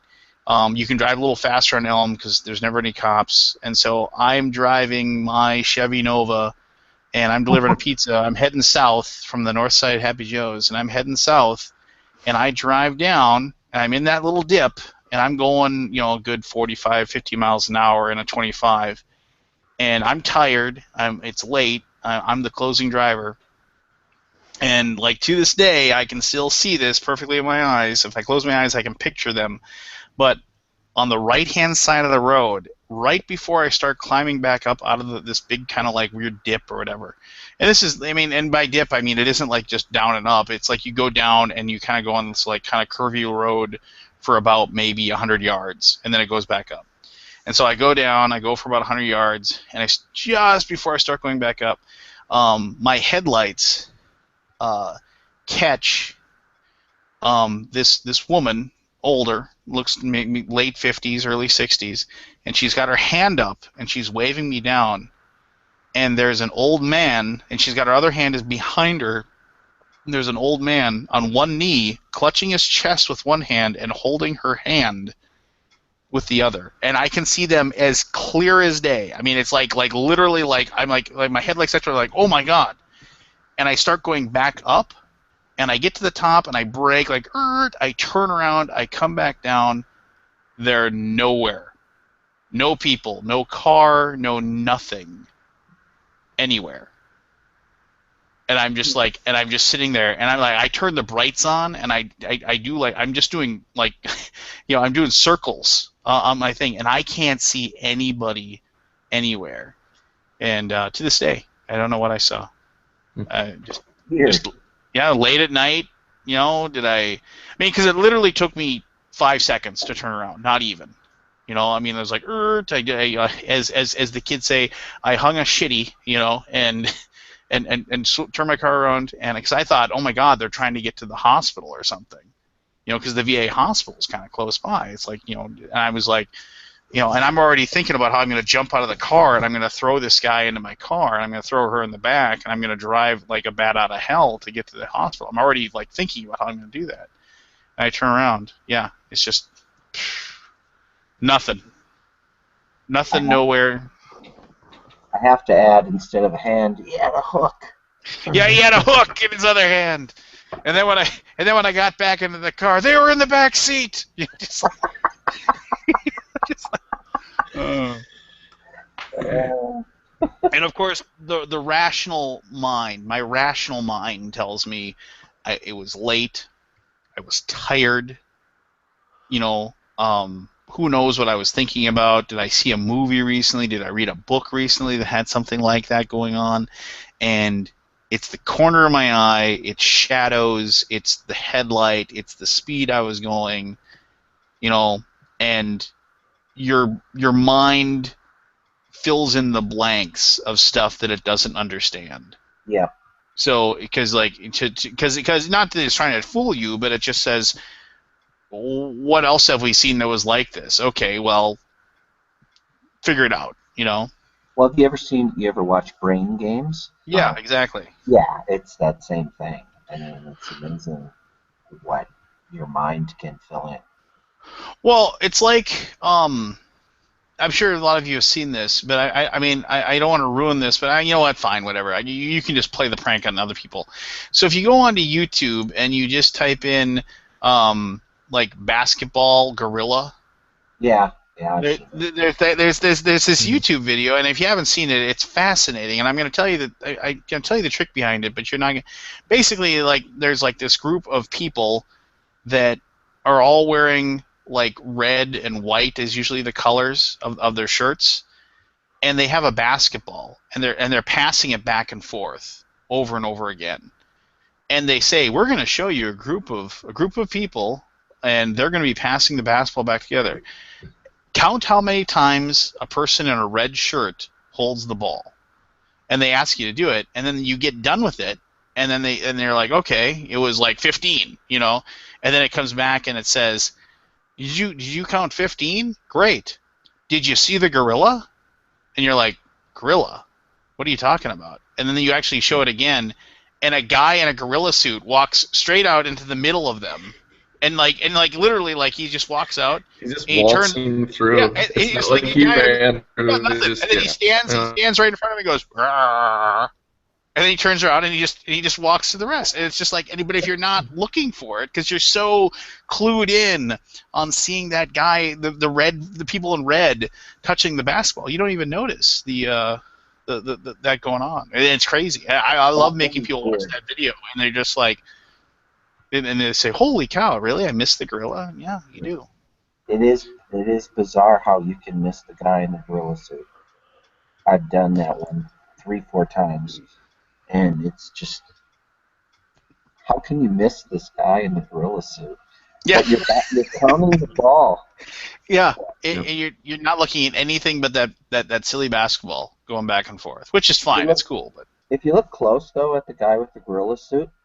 Instead of a hand, he had a hook. I don't know. Just work with me, okay? I'm going with it.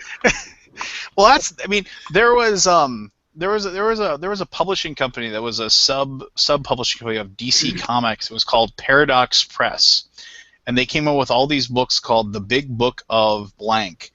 And you can find, they're out of print now, but you can find them. Like, you can find them, they printed 1 billion of them, so you can find them kind of cheap on the old interwebs. And there was one called The Big Book of Urban Legends. And they actually had top-of-the-line comic book artists draw all the different classic urban legends. Hmm. And if you can track down the Big Book of Urban Legends, that's a good one. And of course, that has the classic. And he had a hook for a hand, or whatever. The one in there that I liked was the woman that she's driving next to the insane asylum, and like of course at that moment the radio comes up. This just in: a convicted mass criminal of like brutal slayings has broken free of the psychiatric, or it's like do not close your doors. He just happens to be traveling by there, right?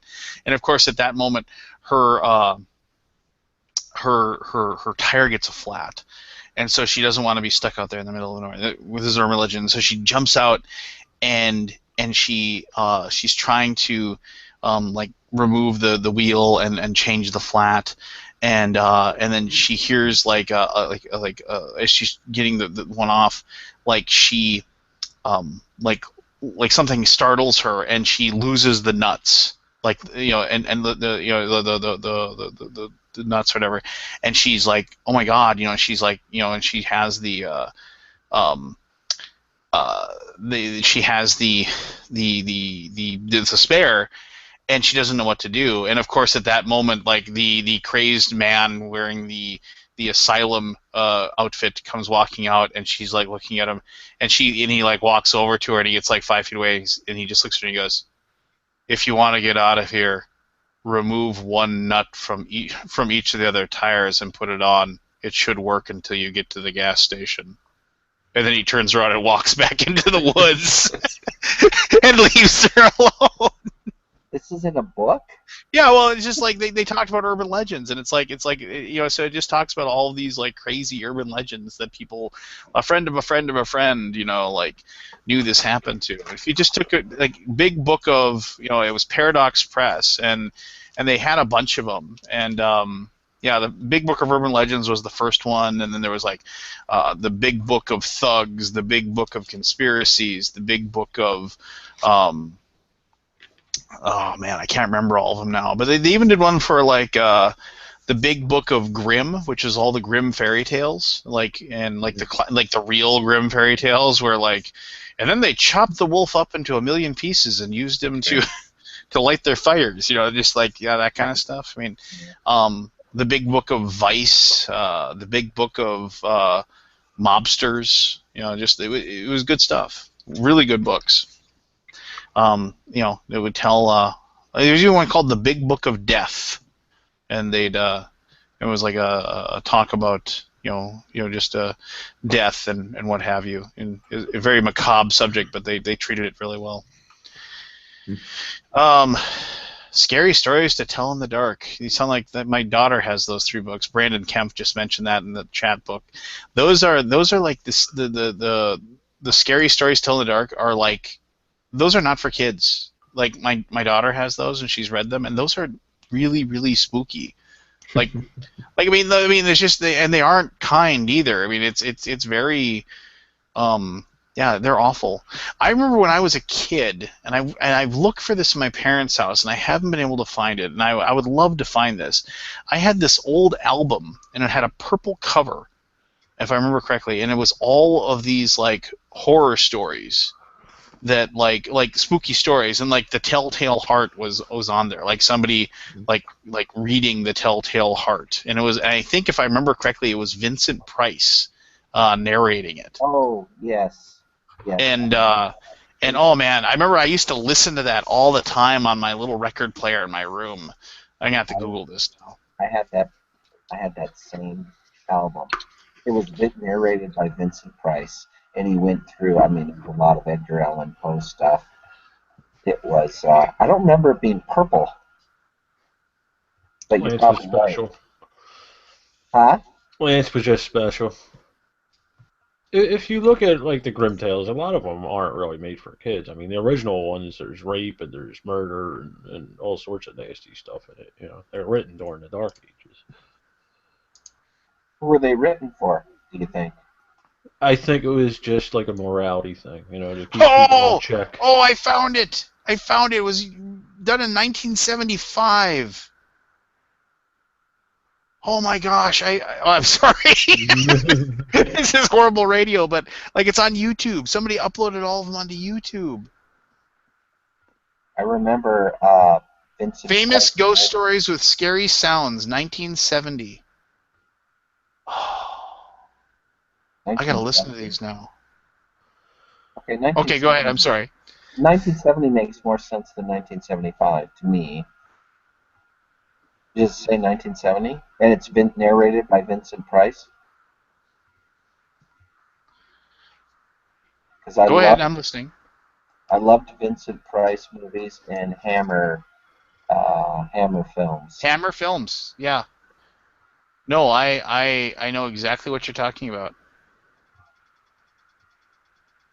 Well, Yeah. Barry was in the middle of something. I Barry, don't remember. you were talking about grim fairy tales, and I asked you Oh yeah. who they were written for. Do you think? And you said morality plays. Yeah, I think they were just to keep people in check, Storytelling was basically, There you very go. entertaining at the time. It was, That was it. That's the purple I remembered. The famous ghost stories with scary sounds. It's interesting that your mind remembers that purple writing. I would sit there and listen to that LP over and over again, so much that my mother it would drive her crazy. Uh, And it made me sad because when my grandpa, that's when the railroad signal man. My grandpa told me a ghost story when I was young, and he told me when he worked on the railroad after the war. They talked about they said that the railroad was haunted, and there was a ghost, a signalman ghost that like would raise his lantern up, and you'd see him late at night off in the distance, and like trying to warn off a train, like he hadn't like prevented a train wreck. And that was like his penance, that he walked the railways for the rest of his life, because he didn't prevent a train, because he had fallen asleep or something like that. And my grandpa told me that story. I thought it was spooky, and then I heard the haunted signal man story, and I was like, it sounded a lot like the story my grandpa told me. But that I'm in heaven. I'm like listening to this in the background. It's just taking me back to being like a 6-year-old kid sitting in my room. Awesome stuff. oh yeah. No, I mean, it's just like, childhood is crazy, man. It's just like the stuff you remember. You ever remember, like you ever have one of those moments where like you could have sworn? And admittedly, like you, what is it? You kind of like the whole deja vu. Like they've actually figured out what deja vu is, and like how it happened, kind of thing. Like they understand like why your brain kind of thinks something like that happened or whatever. And like they've come up with a decent explanation as to why. It's like just the stuff kind of. But there are times when I remember when I was a kid where like I would think to myself, like, wouldn't it be really cool if I got home and like my older brother had bought a new like cartridge for our Atari so we could play a new game. And then I get home and my brother had bought a new cartridge for our Atari. and it was just kind of like, and it's just like, how did that happen? Like, how did I think that? And then it actually happened. I was like, I always wondered. I mean, but is it just one of those things where it's like, Connected to that. That's yeah, I mean, is it something where it's just like, well, that's just like, how it happened because of the fact that like you There's a reason you thought that and not right before you got home. I wonder if my brother will have a lizard man head. and then you got home and your brother had a hook for a hand.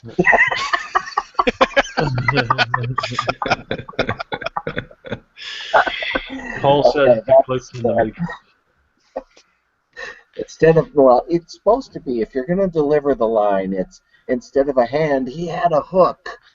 Well, and the classic urban legend for that is actually gruesome, because it's like, because like the whole idea is that like the guy had attached the hook to the side of the car, and he was trying to reach in, but they drove away, and like they ripped the hook off Yeah. of his arm, and so they just got away.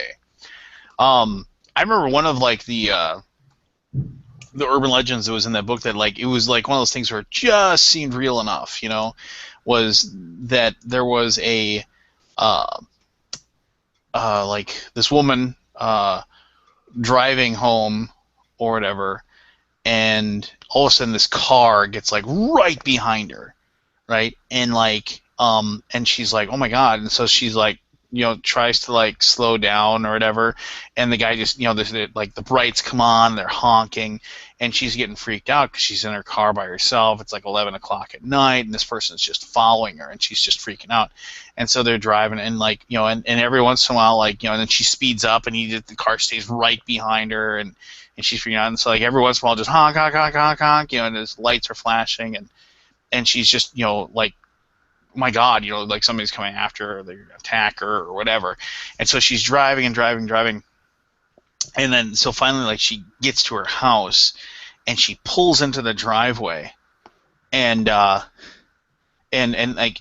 she's like all but like jumping out of the car as the car is stopping. She's like just wants to get in her house. She's thinking this person is gonna, kill her or whatever, and like chasing her down. And like the car screeches into the driveway, and the guy jumps out, and then she's running too, and she's like, oh my god, don't hurt me, and he races over, and he rips the back door of her car open, and he drags out a guy that's got a knife in the back of the car.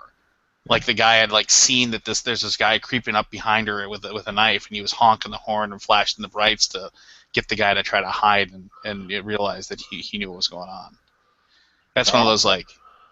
That was done on Tales of the Crypt, Tales from the Dark Side. Yeah, great show. I love Tales from the Dark Side. I think it got me through. I don't know what time period that played, but I think it got me through the early '90s, possibly. Yeah. Maybe the late '80s. My sister used to tell me a story, and she swore this was true. And this is another one of those like just spooky enough to be real, right? Which then it's clearly not. Yeah. She swore it was true. Like she Can I tell you how this ends? Okay. Will you please, whatever you do, when you end it. Yeah. Okay. I'll let you have the punchline. You can end it. No, I want you to do the punchline. Yeah. but so no, like this girl, it's always a girl, it's never a dude, it's girl like 19 years old or whatever. She's gonna go out for the night, and she gets ready, and she dresses up or whatever in her, like gonna go out clothes or whatever. She's gonna meet her boyfriend at the roller rink or whatever, and she gets ready, and she goes out to her car, and it's like dusk and lights coming down, and she gets out, and she sees there's this old woman sitting in her car, and this old woman, and she's like, ma'am, can I help you? And she's like, I need a ride home. And she's like, well, she's like, I'm meeting my friends, and she's like, well, that's fine, I just need a ride home, won't you please give me a ride home? And she's like looking in the driver window, and she's like, well, I really need to, meet my friend. He's really expecting me in just a few minutes. And she's like, but I only live a few blocks away. Could you please just give me a ride home? This old woman, and she's just really plaintive, and she's like, I'm too tired to walk. I really need a ride home. Please just give me a ride home. And so she's like, well, okay, and I got to go get my purse. I forgot it inside. I'll be right back. And so she goes back in the house. And then she's just about ready to leave. She gets it, and then she says, this doesn't feel right. And so she calls the police. And she says, there's an old lady sitting in my car. She wants to ride home. Maybe somebody can give her a ride. I don't really feel comfortable in giving her a ride home. So then the police come, and as soon as like the police come, of course, like the old lady opens the door and starts to get out and starts to get away, and the police stop her, and they turn out it was a guy and had a wig on, and he was sitting on a like an axe or something. Basically he was sitting in the car waiting for her to drive her to wherever so he could kill her or whatever. My sister swore to me that was true, but here's the kicker. Instead of one of his hands.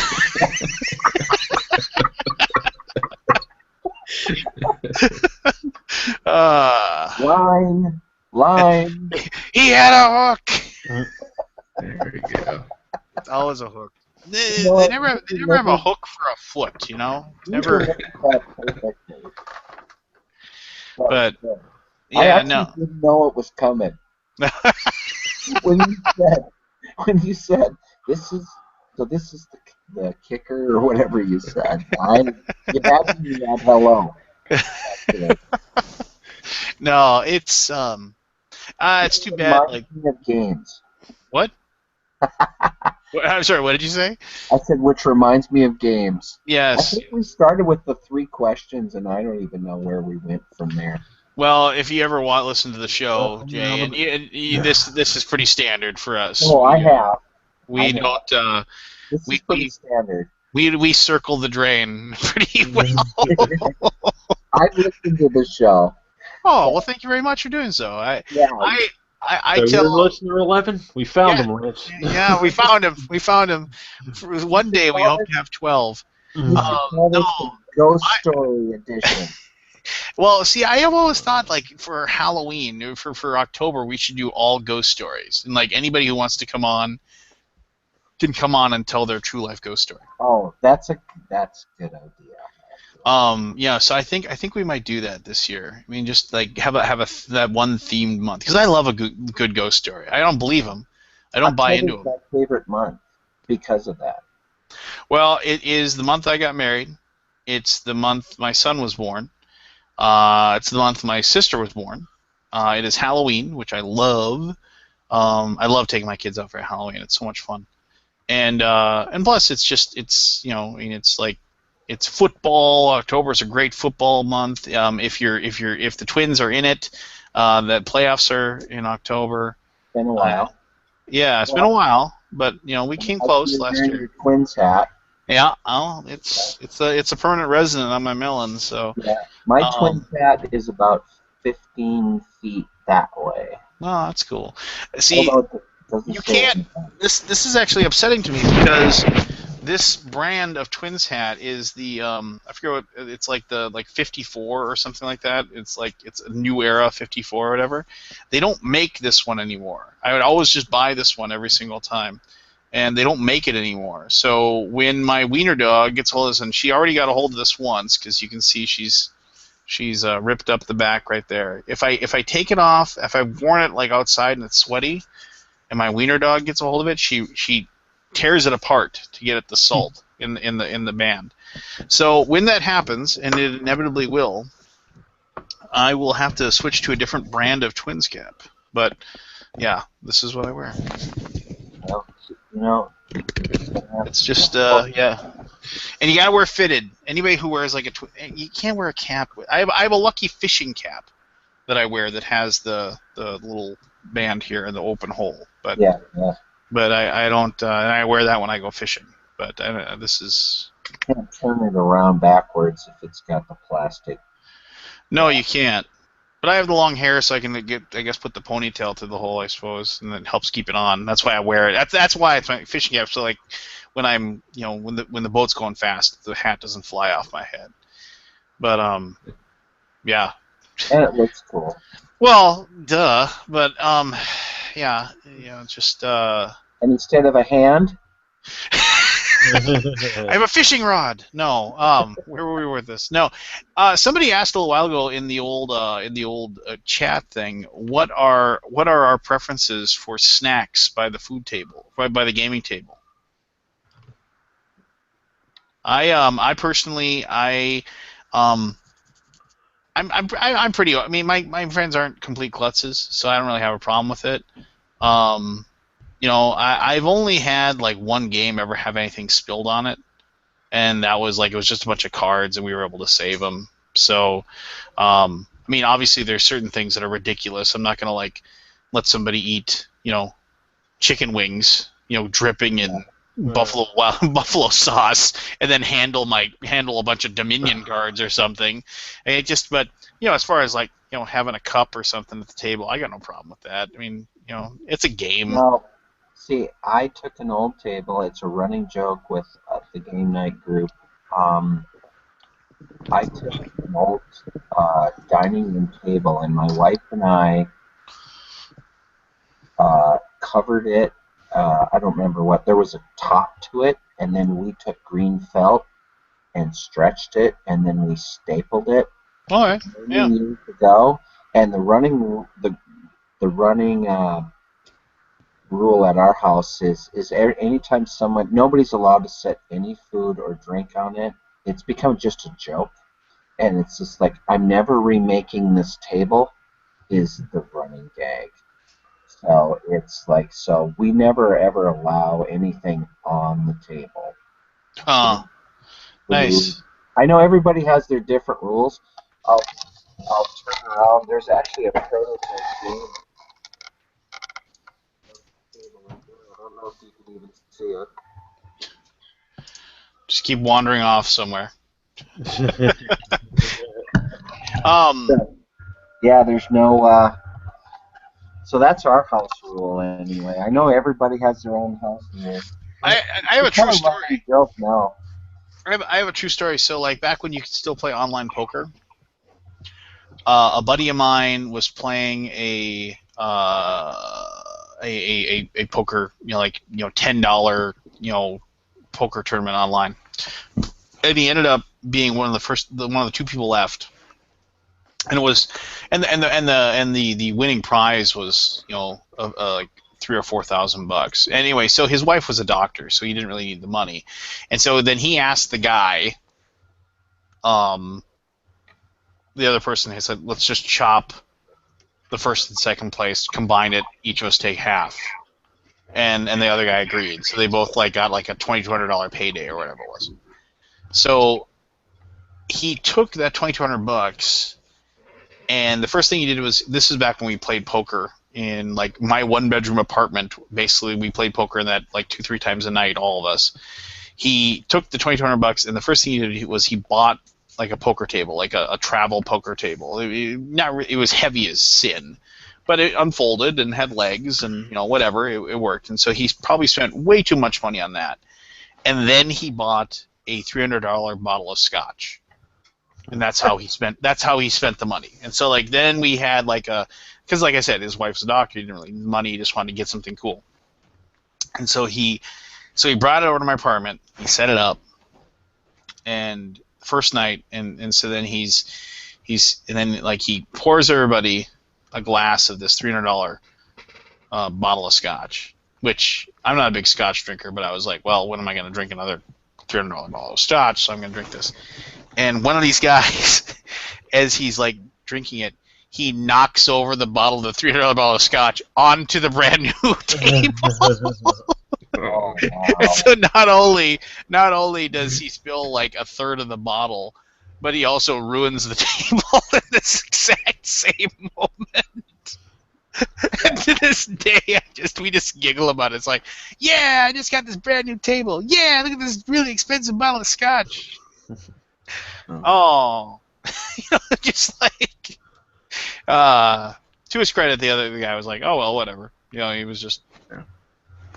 So the guy that owned the table just kind of. He just was like, yeah, whatever. What are you gonna do? Just it's just it's like, it wasn't like he. He should have had the rule. No. Yeah. So anytime someone new comes into the game night group and they accidentally put something on the table, they have no idea, and 5 people turn to them and go, and they're just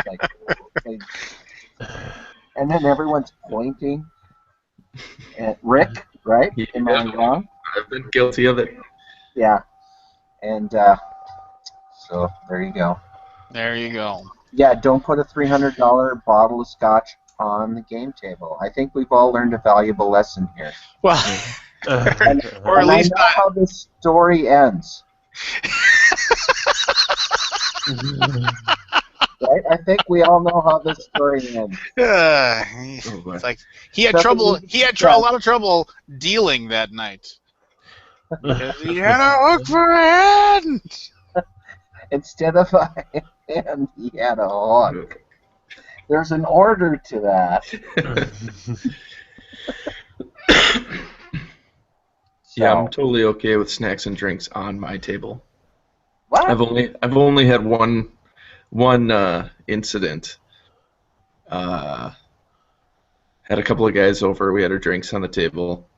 We had set up Nexus Ops, the old Avalon Hill version, of course, so an out-of-print game. And my son had come over and was asking some questions, and I went to point something out, and my hand hit my own glass over the whole contents of the table. Fortunately, we grabbed everything, dried it all off pretty quick, and you'd never know it, surprisingly, that any of the game pieces were doused in rum and coke, I believe. Okay, so I stick to my story. Yeah. No, I continue to live dangerously. You do? Well, I'm the same way. I mean, my game table is a dining room table, rather, or the one I have over here for the videos. But after I build a table, it might be a little different. But for the most part, it's whatever. Although I drew the line, my uncle and aunt were over one time, and they were eating mussels and garlic sauce, and they wanted to eat that and play. I had to draw a line there, but yeah. Other than that, it doesn't really matter.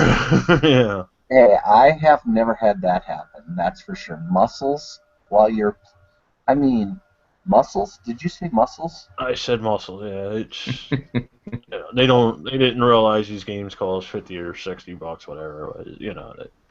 You're thinking it's a kid's game. You could buy at Walmart. Yeah.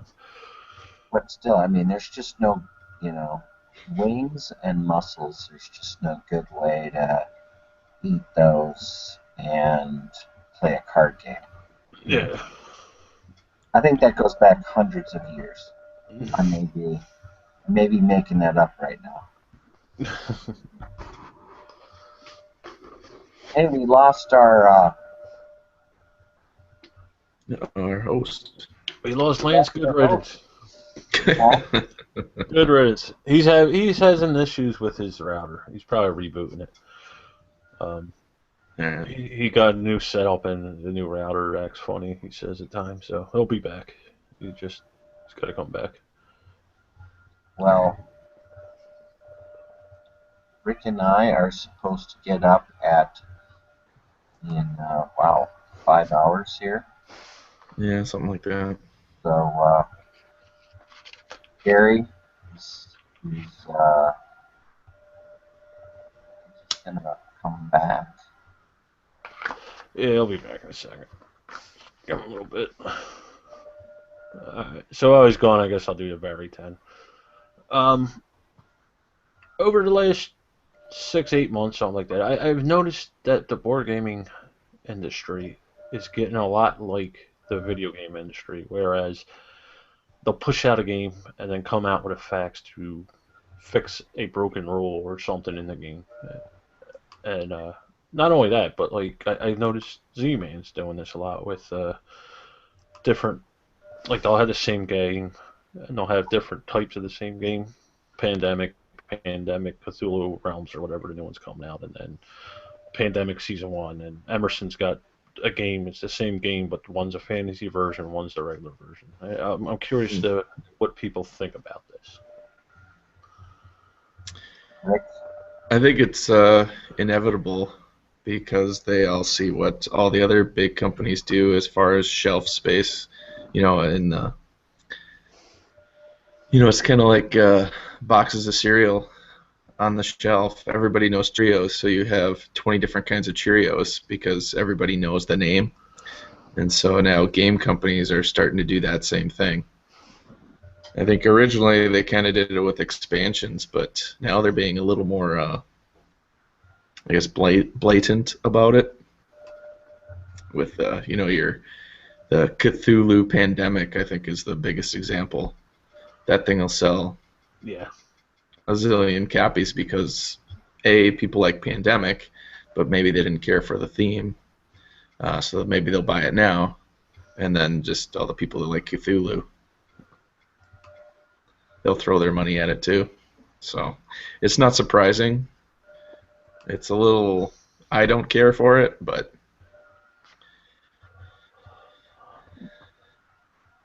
Do you think it'll hurt the hobby like it did in the comic book industry at one time? No. Where you got alternate art and all that. I don't know. That'll be Every interesting to market, see. yeah. I think every market saturates. Period. Yeah. If there's, in a capitalistic model, if there's money to be made, there will be entrants. If you can make money with 800, let's just call it Kickstarter. You can make money with 800 live Kickstarters. There'll be 800 live Kickstarters. And and in the end, if you can only make money if there's 300 live Kickstarters, then 500 Kickstarters won't happen. That's my personal opinion. It all depends on if you can keep doing whatever you're doing and still make a profit,